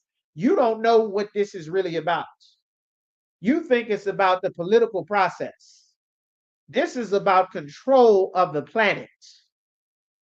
See, our oppressor has been so wealthy and so rich and so fat and so strong with all of this wealth for so many centuries that you have not had to actually meet the devil that the Bible speaks of. You've gotten little glimpses here and there, but you didn't get to meet the devil the way that brothers and sisters got to meet the devil that the Bible speaks of in the 1300s, in the 12, in the 15 and 14 and 1600s. You didn't get to meet them. You haven't been taught about their stories. You haven't been taught about 100 years of lynching, when the whole city of oppressors would get together and they would have a big picnic, and they would take a family of black people and butcher and cut off ears and fingers and toes as mothers and aunts and brothers and cousins screamed that they hung from trees and put bricks on their back until their spinal column separated, like they did Freddie Gray in Baltimore. You haven't really met white people. You haven't met them. You still think of Snow White and Cinderella and the Easter Bunny and your favorite white girl from all your movies, all your blonde hair and your hair blowing in the wind and the ponytail and the walking the dog commercial and the TikTok videos. And that's what you think. You don't know who they really are. You don't really know these Asians. You don't really know the Arabs that are around you. You're in their religion and you think you're a Muslim like they are Muslims. You don't really know what being a Muslim is. You don't know Islam. You think you're in Islam. You're in the slave version of Islam. You don't really know Christianity. You're in the slaves version of Christianity. Real Christianity is blow up the whole city. That's real Christianity. Atomic bomb is real Christianity. Genocide is real Christianity. That's real democracy. You understand? Mass graves is real democracy. Missiles is democracy. Mass shootings is democracy. And that is what is about to pour out in the world. And when you think you're in this political arena, letting your voice be heard, when the oppressor feels that he's losing his country, he's going to blame your black behind. You're who he's going to target, thinking you in the political world letting your voice be heard because you are part of America. You and your people have never been a part of this place. Never. You've always been the back that everyone gets to stand on as they rise up in the empire. You're not a part of this place. You're not. You're going to be at these protests and these political rallies with Antifa and Black Lives Matter and the Trump supporters, and you're going to be out there running your mouth, talking, thinking you are part of the process, and your clubs and your groups in the city, and an evil spirit or a wicked man is going to come and punish evil men who think that they can vote for a leader rather than following the leader that the Lord set up. Brother, sister, it's going to be terrible, and it's not going to stop. This is a warning from the Lord. Get out of these damn politics. They can barely protect the damn black senators. Maxine Waters been getting threatened every goddamn week since the 60s. They got pictures of AOC that they shooting bullets through as damn target practice. And she's sitting as a representative, as a government representative in New York. They got ropes. They playing lynching her all the damn time. And she's not even a so-called black woman according to the world. She's an Ephraimite, a so-called Puerto Rican. You don't know what's coming. These other nations despise you and your people. And it's not because of what you think. It's not because of how you talk. It's not because of your education. It's not because of where you're from. It's not because of the job you have or don't have. They despise you because you are God's chosen people, and they are not. And you don't realize how dangerous that is yet. You don't realize it yet. But our people are getting ready to be forced to realize it. And there won't be a sideline. You understand? The Lord said in Revelations 18:4, I heard another voice from heaven saying, come out of her, my people, that ye be not partakers of her sins, that ye receive not of her plagues. For her sins have reached unto heaven, and God have remembered them. God have remembered her iniquities. All the slavery, all the unaliving, all the genocide, all the monkeypox, all the crack cocaine and heroin and mandatory minimums and redlining and 100 years of lynching and predatory practices and still in Mexico and the Western gold rush and all the abuse on the railroads and putting you and forcing you to fight in their wars and all the buck breaking and all the terrible things that they've done and still do to this day. The Lord said he's remembered her sins. Reward her even as she rewarded you, and double unto her double according to her works. We was in slavery up to this time, still and counting, hundreds of years. They're going to be in captivity under us for double that amount of time. In the cup which she have filled, meaning they filled up this cup. They filled it with murder and unaliving and lies and robbery and lynching and abuse and violence and hatred. They filled this cup up.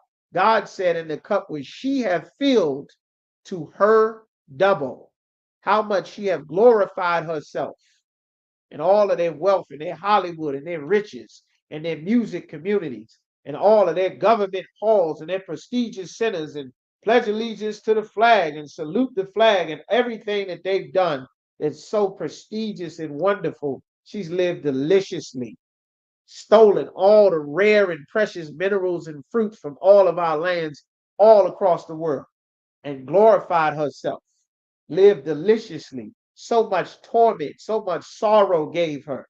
They starved the poor, beat the poor, robbing brothers and sisters, man. They abuse and starving people to death. Then when you come running to find where your crumbs was, then they put you on the news and turn everybody to hate you, to abuse you. They belittle you and degrade you. Meanwhile, they spent 20 years of war fighting the Afghans. When is the last time you heard anybody complain about the Afghans and the Iraqis that America brought in hundreds of thousands of them at the end of that Iraq-Afghanistan war?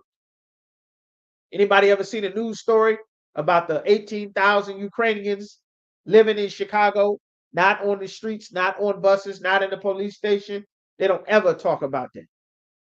You know why? Because the agenda has been to torment you, to torment our people, to make us the villain and the scapegoat and the bad guy. And that is exactly what they are about to do, whether Trump wins or loses, because we have no business in their political arenas getting involved with how the white man runs his white government. We're supposed to be in here building up our Black, Latino, and Native American government and preparing for the Lord to raise our kingdom up while their kingdom falls. You understand? So this is what the Lord said. All right. Let's see. So much to say. For she saith in her heart, I sit a queen and am no widow. I will never be without this power and this prestige that I'm married to. I shall see no sorrow. Who can touch them? They say that all the time. Who can see America? Who got the best Navy, the best military? Nobody can see America. Nobody can match America's destructive power. Nobody can see the Marines and the armies and the SEAL team nests and the Rangers and the Delta Force. Nobody. Like that's what they saying in their heart. I'm a queen, a ruler, a proud, arrogant woman with authority. Therefore shall her plagues come in one day, all at one time, death and mourning and famine and she shall be utterly burned with fire. For strong is the Most High Power who judgeth her. And the kings of the earth who have committed fornication and lived deliciously with her shall bewail her. They're going to cry and lament for her. They're going to lament. Lamentation is a very sore, bitter, sobbing mourning.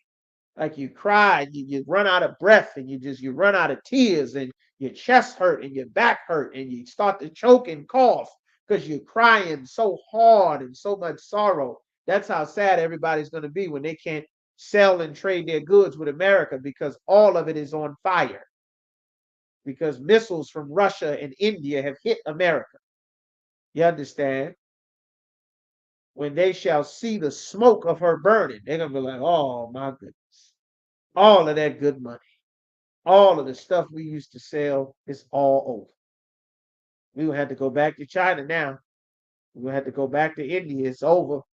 We have to go back to Japan. We're going to have to do our own thing here now. And they're going to be afraid to come to America. Right now, everybody coming.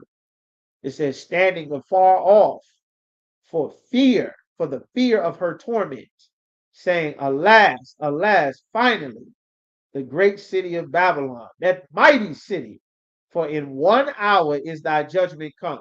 This is talking about thermonuclear war. Talking about when Christ comes, that nuclear war. And then it talks about all the trades and all the sales, the merchants, the silver, the spice, the gold, the precious metals, and everything. All of it's going to be over. They're going to be crying and sad. And my 401k and my stock market and all the music that they stealing from black people. This is literally in the book of Revelation. In the book of Revelation, it talks about all of the things that they stealing, all of the music, all the fine furs and everything that they stealing and owning record labels while they stealing our music, starving us to death. All the Arabs and the Jewish man running 300 Entertainment and Empire Entertainment and Capitol Records and Arista and Virgin and LaFace and Universal. You understand? And after and all of them, they're gonna be so sad that it's all gone. You understand? And the Lord is going to do it. All right, let me get that. 7. All right, let me get to your question, brother. So 7. Wait a minute.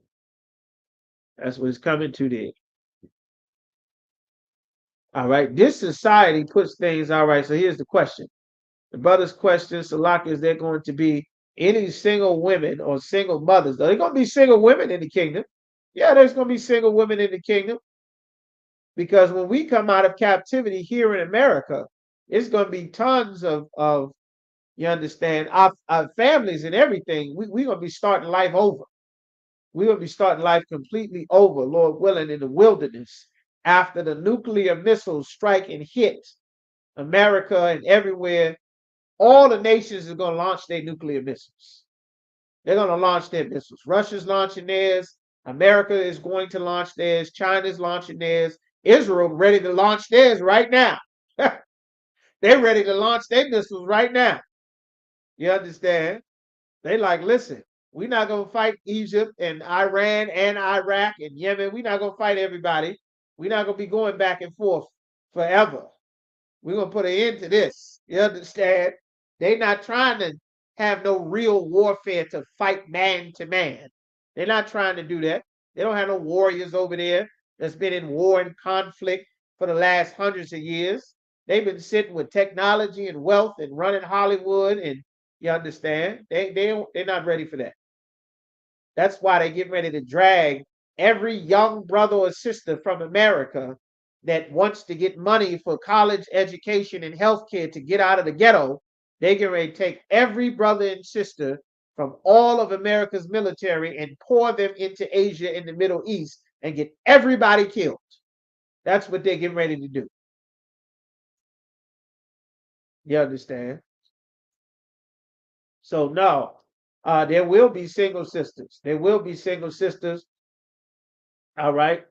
So let me get you some precepts. They will. They will for sure. So once the destruction comes, After the wars, you got World War III. Before World War III, which is building, you have the civil wars, which are happening in other countries across the world right now, because blacks and Latinos don't watch any news, don't watch any American news other than the weather. You understand? Our people don't watch any news. We for sure don't watch any international news. But most of the other countries across the world, many of these countries are either at or having a civil war or on the brink of civil war. That's why they're talking all these clashes and protests and fires. It's all across the world. You understand? All in different parts of Asia, different parts of Africa. They evicted all the Europeans from North and Central Africa. They getting put out now. You understand?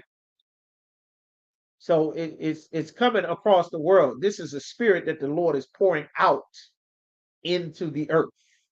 All right. So it says, let me get the scripture set. All right.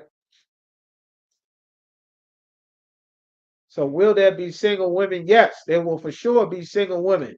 But being a single woman is not a good thing. It's not a good thing. You understand?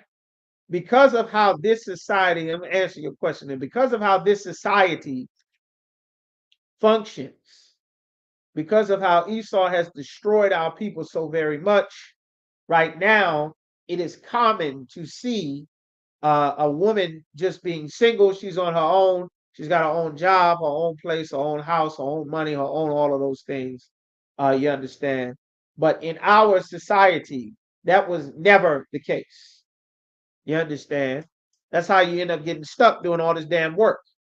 You slaving at a job, you understand, 30 something, 40 something years, and you can't even halfway retire because you by yourself.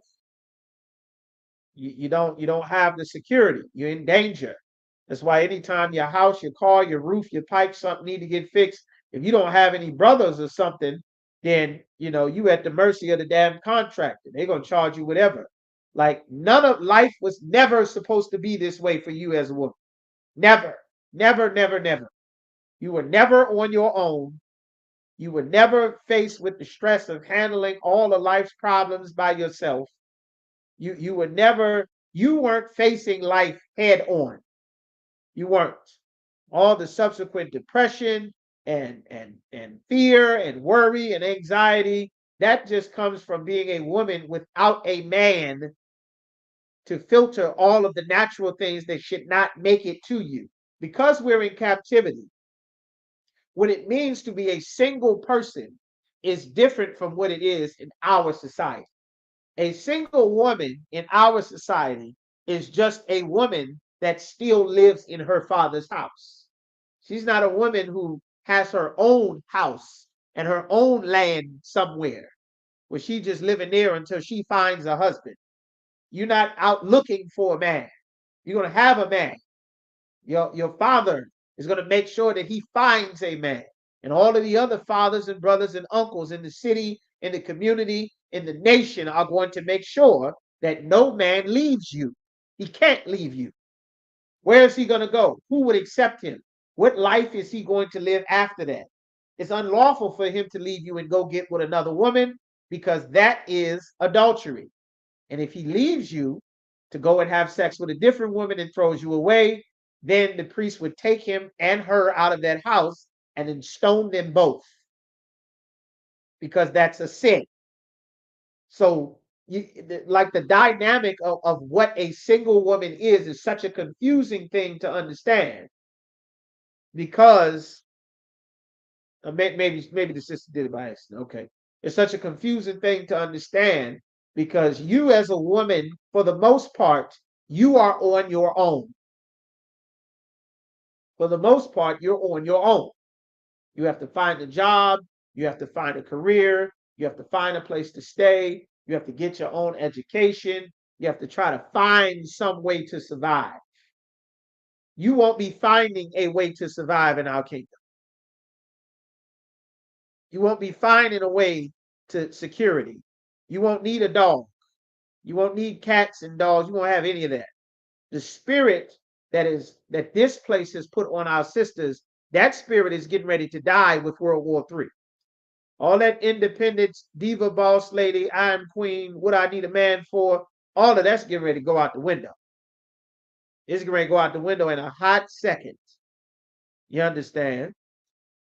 When COVID came, which is coming back, and there are other plagues that the Lord is going to send on top of COVID, and He's going to send them all at the same time.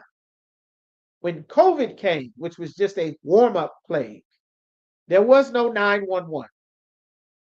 911 wasn't coming. You understand? They still barely show up for anything now. That's why I'm surprised, you understand, all these incidents happening with the police. They don't come for anything now. Unless they on a felony search or they got a body in the street, or you understand, it's some active something jumping off right now that they can come get into some action to. They barely show up anywhere since COVID. But the resources was off. The grocery stores was damn near shut down, barely getting restocked. The hospitals was full to capacity. You couldn't go there and get help.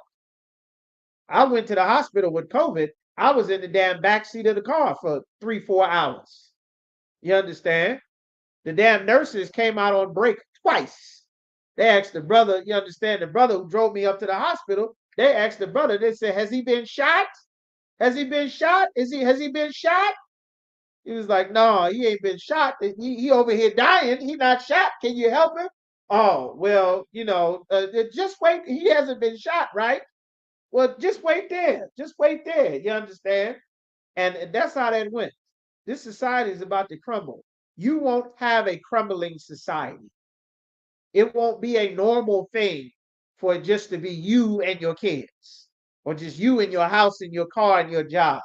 Your life, a sister's life, a woman's life, was totally tied to her man. Before your life was tied to your man, your mother was teaching you on how to do the things that's written in the book of Titus that we went over so many times. This, what really being single is being married to the empire. And that was the purpose for the feminist movement. That was the purpose for the women's liberation movement. That was the purpose for bringing women into the workforce. You understand? It was about destabilizing our economy. They didn't need to bring white women into their office buildings. No white man wanted his woman to go to work. They wanted their woman in the house with the family and the kids. You understand? Or somewhere around the house or doing things needed for the house. All of this, go out into the world and adventure and explore and, travel, going everywhere. It's not safe for women to travel and go everywhere.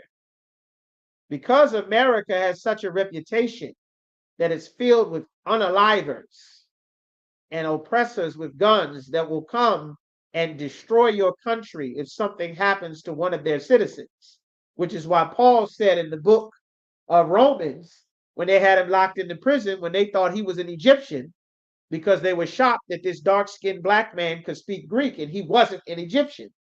He told them, I'm a citizen of Rome. And he said, I'm a citizen of Rome because Rome has respect on that name. And if you do something to a Roman citizen in your little Peasley town, the Roman people is going to come see about you. And you don't want that legion showing up to your town because you violated Rome in some way, abusing one of their citizens. You don't want that. So because of that, the reputation that America has built makes it somewhat safe in many cases for you to travel and go everywhere. A woman is not supposed to be traveling, going all over the damn world. You're not supposed to be everywhere. You're not supposed to be seen everywhere, all on the damn internet everywhere. You're not supposed to be visible for the world to see and consume and partake in your life and your activities. You're supposed to be hidden somewhere safe because it's not safe for a woman to be visible and everywhere for everyone to consume and be able to have their turn with you, with your resources or your whatever. Women and children are a resource. I'll give you an example. I can feel the brains vibrating in brothers and sisters' head watching this. I'll give you an example. All right. Who sees a Chinese woman outside of her working at the dry cleaner or the carryout? Where does the Chinese woman go? Where is she? Any brother or sister can answer. Where's the Chinese woman after she leave the carryout? Where is she? We got in here. Y'all got eyes? Sister Shelley, young man Edward. Where's Tower Bob? We heard from you tonight. Where's Tower Bob? Sister Deborah, Raya in here, Hadassah. We got in here. Call Sapal. You understand? Shakal. All the brothers and sisters in here. Anna. Where's the Chinese woman? Where is she? She in the house? Where's the Arab woman? Where is she? Where can I go and look up online and find out what the Arab woman does on a day-to-day basis? Where's she going? Where's she walking? Where's she hanging out? Where can I go and watch the video of her come get dressed with me? This is my tutorial. This is my day, y'all, and I'm here and I'm doing this here. This is me going to the grocery store. This is how I pick out. I get this and that. Where is she? Where can I go anywhere and follow? What about the Korean woman? What about the Vietnamese woman? What about the African woman? Where can I go and follow an Ethiopian woman and see what her day-to-day life is like? You can't. You can't go do that. They won't let you have all of this access to their woman. Nobody is supposed to have all this access to you, sister. You aren't supposed to be you aren't supposed to be accessible for everyone. The Lord made a woman, the Lord had life set up in such a way that we dropped it such a way, right? A woman has a cycle every month. A average healthy woman until you get to a certain age has a cycle every month. From the time that she's about a teenager up until, maybe her late 50s or sooner. God had it set up in the law that you are unclean every single month for a certain period of time. And do you know what you are supposed to be doing during that time, sister? That the Lord makes you unclean every single month. You know what you're supposed to be doing? Who knows what you're supposed to be doing, sister? What are you supposed to do? Not a goddamn thing. Nothing. You aren't supposed to be responsible for anything. You aren't supposed to be expected to do anything. You aren't supposed to go to work. You aren't supposed to be preparing the food. You aren't supposed to be shearing the sheep. You aren't supposed to be turning in the reports. You aren't supposed to be sitting in traffic. You aren't supposed to do anything. You are just have a separate time to be separate and put away until your uncleanness is done. You know what that's called? That's called a built-in vacation. That's built into every month of your life. For at least, now Sarah had babies at 90. You understand? I don't know, that's a rough one for you sisters. I don't know about 90, delivering and having a baby. You understand? Of course, you don't have no cycle. You got a baby because that's what your egg is being used. Nothing. You separated from everyone. You understand? And guess who is helping you? Your sister. Your sister is helping you. You aren't supposed to be taking care of your kids by yourself. You aren't supposed to be taking care of everything that you need by yourself. Because this society has put us in such a mode of slavery, the sisterhood and the brotherhood that the Lord built into our culture has turned each other into competition and a fight over resources. That's why it's so important to come into the truth. You understand? The Lord had life set up. It's not going to be that. It's not going to be that way. That was never how the Lord made life. You're lonely, you're by yourself, you're halfway going out of your mind, talking to you and your cats. It's nothing but you and your bills and your job and the work. None of that.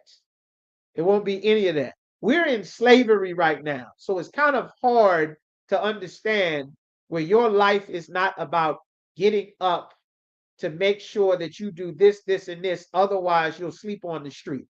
And now it's illegal to sleep on the street. So you'll be going to jail in America soon if you're homeless. It's on the Senate floor for a vote right now. You understand?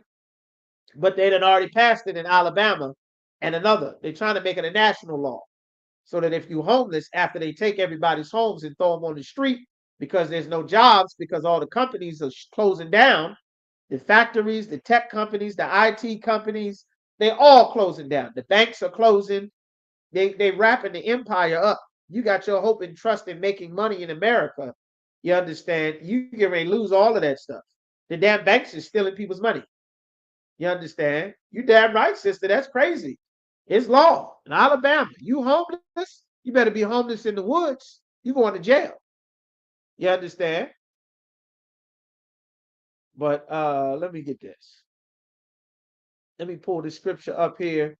Like it's not because we're in slavery, it's hard to understand. A single woman is not like what it is now. A single woman is just a sister who's not married. That's it. It's just a sister who's not married. She's not out in the world living everywhere. Like, I'll give you an example. When Jacob came to take a wife, Jacob went to the land of his people and he went to Laban to marry the daughters of his people.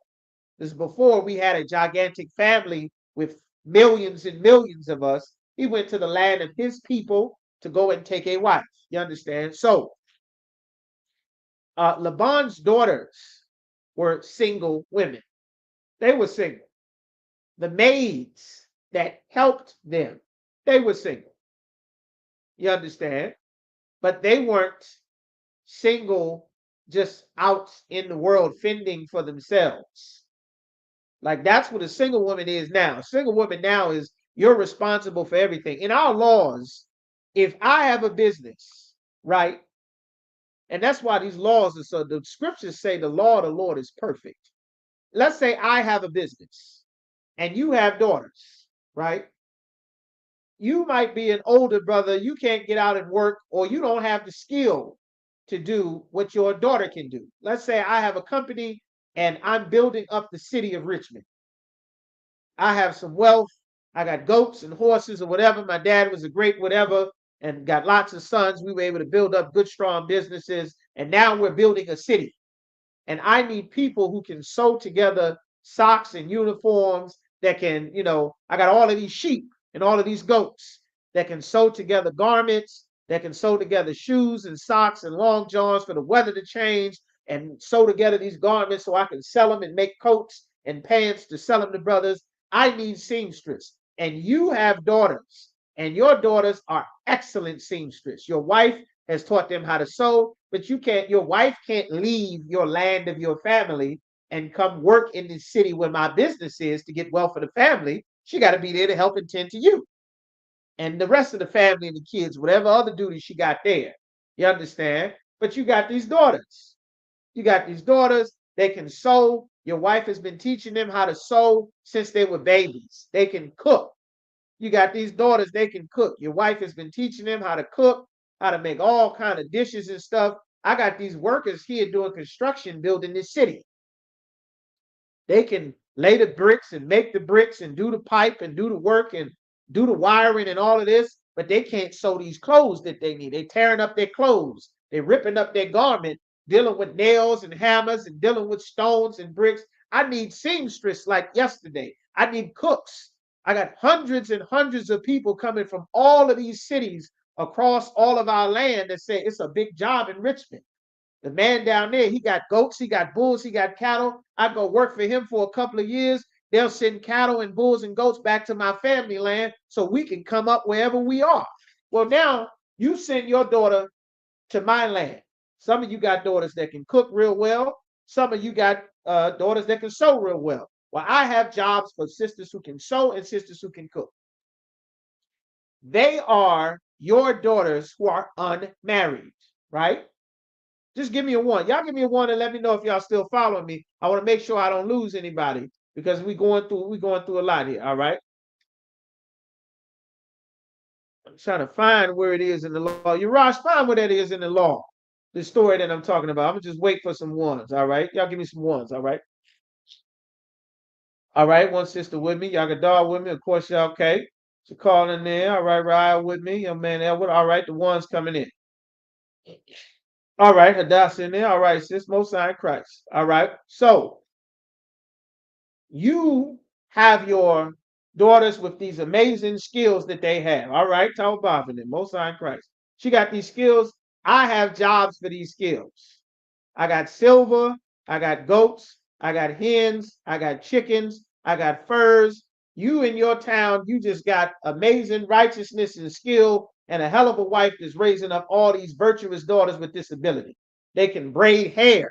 We got tons of brothers with afros everywhere, but they over here working for me for 5 and 6 years on a contract for the skills that they fathered and taught them. Ain't nobody here to do their hair.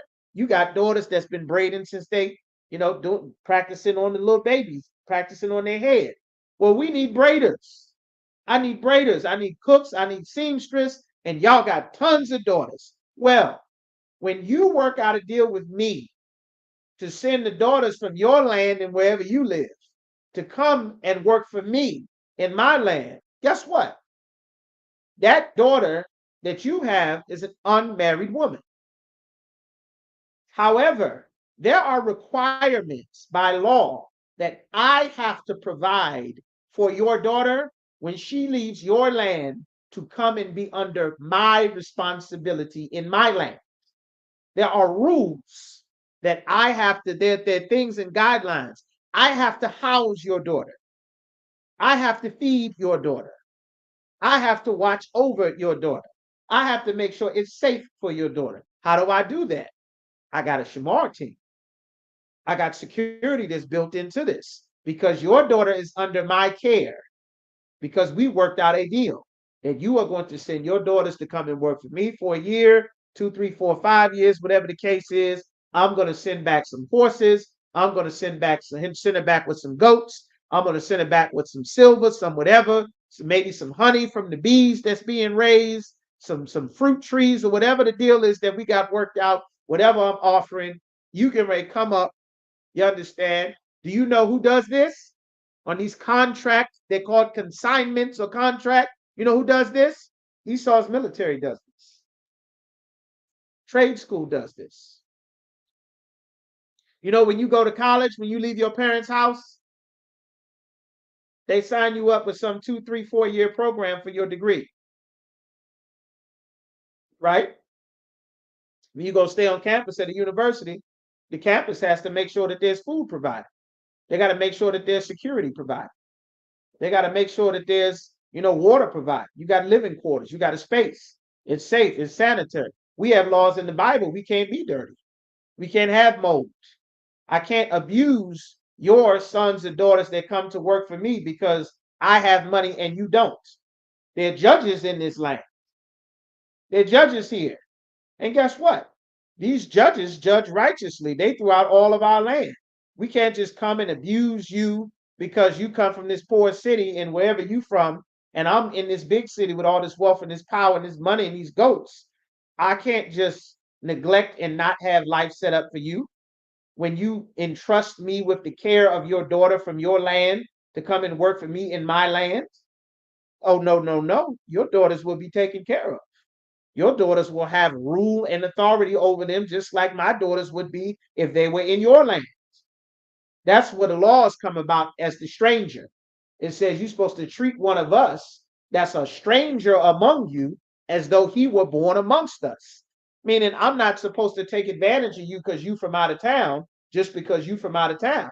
You still an Israelite, even though you are Issachar, even though you're Judah, even though you're Benjamin, even though you're Levi, even though you're Zebulon or Asher or Naphtali. That don't mean I get to take advantage of you because you a different tribe and you in a different land. That don't mean you get to take advantage of me because I'm from a different land. So all of these things are in the law to have it set up. Let me see if I can find. Nobody replied when I asked for that scripture. It's a scripture that I'm looking for in the law when it talks about, you understand, all the different things that get set up. Now you might send your daughter out here to to work or something like that, but she's single, but she still is being provided for. She's under my care. She's not just on her own, just thugging it, getting it however she can. You understand? So like it's not the same. It's such a different dynamic because literally in this place, life is about survival. You won't be living survival in our kingdom. None of us will be living survival. You understand? Because the people with the wealth and the resources, the righteous men will be in charge. You understand? You won't be fighting or compromising for food. We're not buying no damn food. You fighting to get some food to eat. The law in the Bible says the corners of the hundreds of acres of crops that I got growing, I can't even eat them damn foods on the corners. I got 10 yards of strawberry trees, 10 yards of cherry trees, 3 miles of apple trees, 5 miles of blueberry trees, 6 miles of cucumber trees. I'm hiring people just to come help me pick these damn string beans and all of this corn. We're not buying no damn food. You're not working for some food to eat. You understand? Hey, shalom, sis. Like, you working for what? I got 200. It's so much wool here. Listen, I got extra wool. You want to make yourself a shirt, a jacket, a coat? We slaughtered 12 cows. I got 8,000 cows left. Will you please? You want to do something? You want to take some of this wool? Make yourself a coat, sis. Make yourself a garment. Make yourself a skirt. Make some stuff. You understand? By the time this time is over, this sister may have picked up so many skills from being here in this city and come back to you. She's even more valuable than what she was when she got here. Like that's just an example, but it's not the same as you being a single woman as it is now. That's what I was trying to explain there. So that's in the kingdom. All right. That's how it's set up. Hey, shalom, sis, y'all small thought you never shy. And this is what it's talking about here now in the scriptures. And this kingdom here, as we coming out, is gonna be, you understand, we got, sisters is single. That's not something that's strange or out of pocket. But it's saying here, this is what it's coming to. Like without a man, you are in essence unclaimed. You can't have the land. You don't get land. Nobody's giving you land. You don't have the resources. You understand? No one's going to put resources in your control. You weren't made to control the resources. You are a resource. This society has put in sisters' heads so backwards. That's why sisters go off on the left-hand side like, well, I'm going to get everything I can. I don't have to be tied to this family and these kids. If I want to go and do what I want, I can just abandon all of this and go live a different life. I'm not tied down. If I change my mind, I don't have to deal with it. If I get pregnant and I change my mind, I don't have to keep it. Like on the left side, it's just like it just destroy your whole mind. You're not even thinking logically. You see what I'm saying? But this description, let me see if I can pull it up. It says, in that day, which is the day we in now, it says 7 women shall take hold of one man. Why would 7 women take hold of one man? The Christian church and Disney movie fantasy fairy tales say there's somebody for everybody. Everybody has a special Prince Charming. There's a magical somebody for everybody. Everybody got to make. That's a goddamn lie. It's 10 women. It's 10 of you women for every one man that's born. This is before murder, before prison, before the alternative lifestyle, before AIDS, cancer, high blood pressure, gang violence, the police, interracial marriage. What else is killing us? Abortion. Before that, it's 10 of you for every one of us. How in the hell is it possible that each one of you will have a magical Disney movie, fantasy, Snow White, Sleeping Beauty, one prince to yourself? It is impossible. You understand? Impossible. Unless 9 other sisters get no man.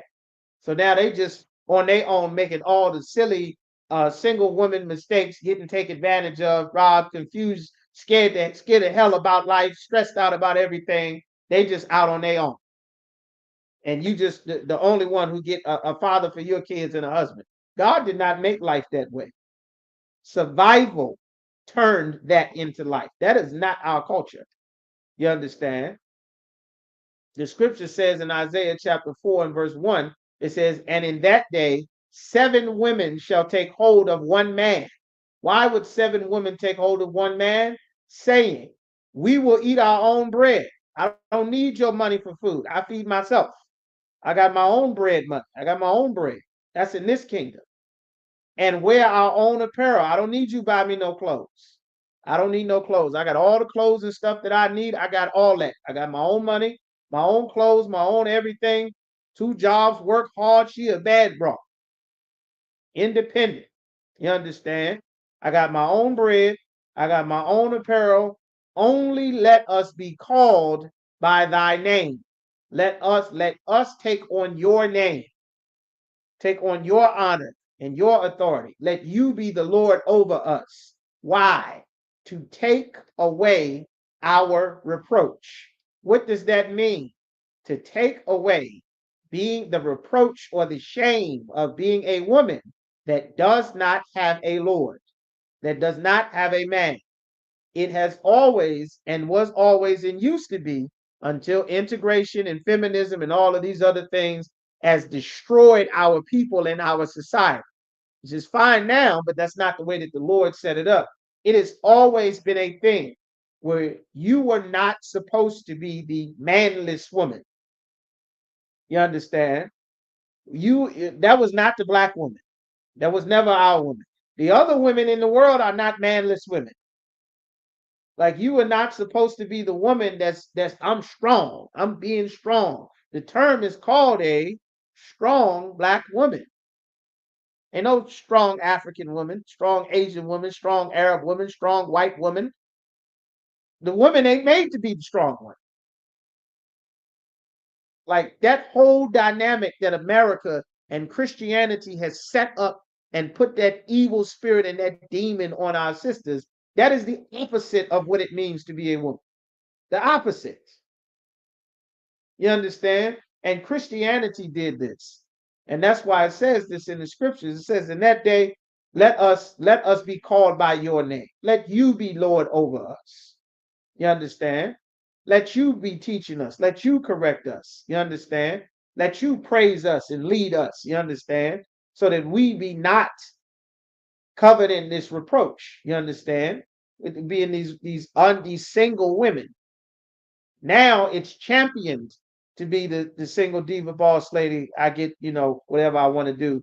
Now, all of that is an evil spirit. None of that is going to make it into the kingdom. All of that's going to end. World War III is going to put away all that desire to be queen diva boss lady. I'm single, don't need a man. All that's going to go out the window. Them same police that 911 is getting called to kick black men out the house, all of them police know, well, all of you single, I got all of this money. I don't want no man telling me what to do. All of that spirit is danger. You understand? That rebellious spirit, that spirit is danger.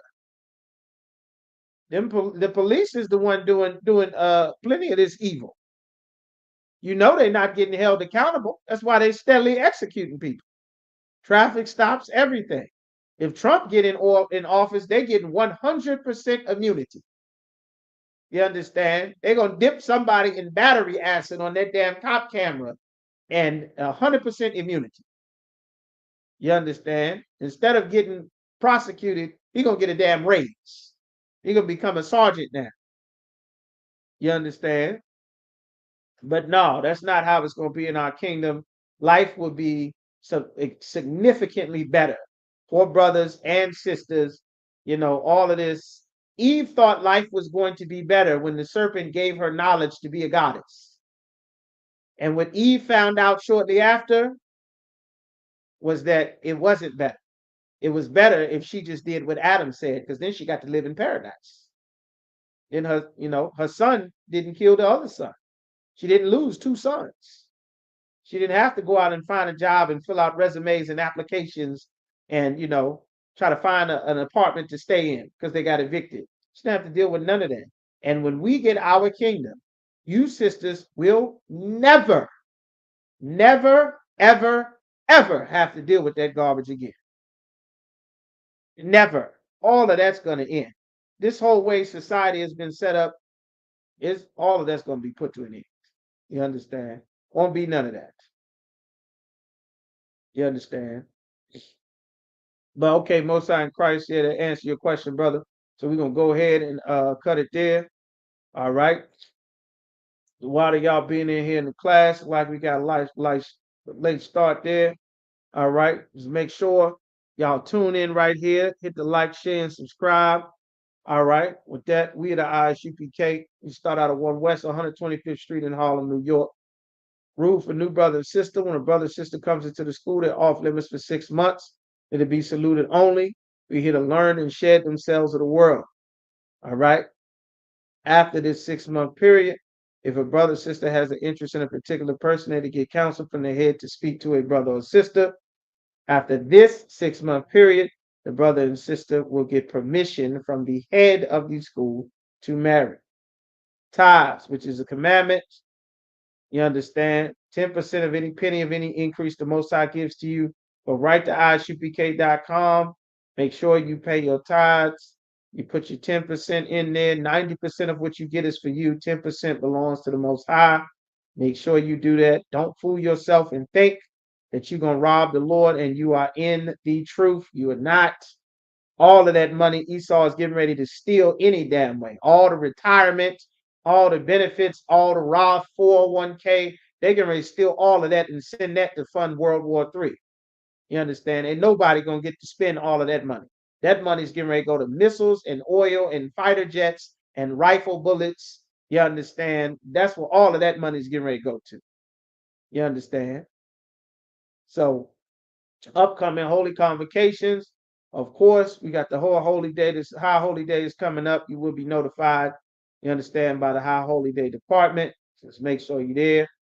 And lastly, if any brother wants to become a trooper in the school, they're to be in all black boots, shirt, pants, headband, war scarf. Contact the ISUPK school in whatever city or state that you're in. Contact that school and let that camp leader know. Let the school know that you want to become a trooper in the school. And you understand, make sure you contact the school and declare you want to become a trooper in there. If you are a sister, you cannot be a trooper, but you do still need to call the school. Let them know you want to be a sister in the school. All right. Contact whatever ISUPK school, city, state that you're in. All right. And lastly, and with that, we're going to give one courtesy salute to the brothers. Yahweh Shem Yahushua Barakatham. To the sisters, Yahweh Shemar Alathan. Bahashim Yahushua. Tune in right here. Hebrew language class every Friday. Officer Yagadah, Officer Matazah Kara. Teach a hell of a Hebrew language class. Get in here. Learn your language. Learn how to spell, to count, your numbers, your colors, read, write, speak. We have a full language of our own. Make sure that you are in there and learning. Your sons, your daughters, your children, everything there. This empire is wrapping up. Check out our page you on right now, ISUPK Richmond, whatever ISUPK page you're on. Tune in on YouTube. Check out our shorts, like our videos, those comments. We need you to leave comments on our videos. Scroll through our page and our channel. Hit the thumbs up, leave comments. Those things are important. It helps the algorithm to push these so that other brothers and sisters can see the videos and all of that, but it will not and cannot happen if you do not do your part and scroll through those old videos and those posts for the weeks and the classes and the series, all the things that you have not been through or commented on.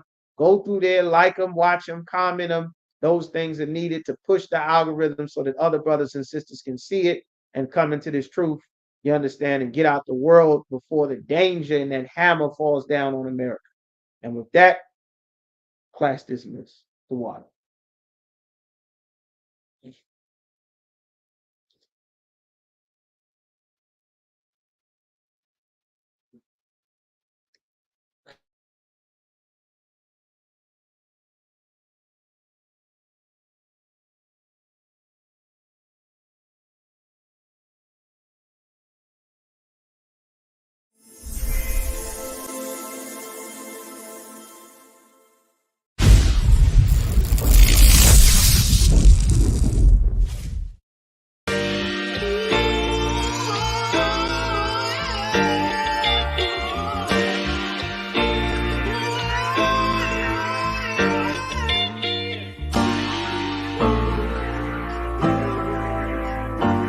Talk to me.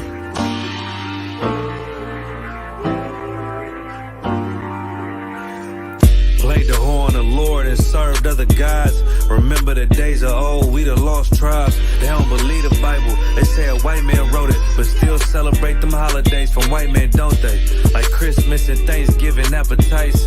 I don't even see my closest family half the time. Going out ain't an option, I won't compromise. I got integrity and more heart than Valentine. Kyrie tweeted a book they sell on Amazon, owned by the same folks that told them to apologize.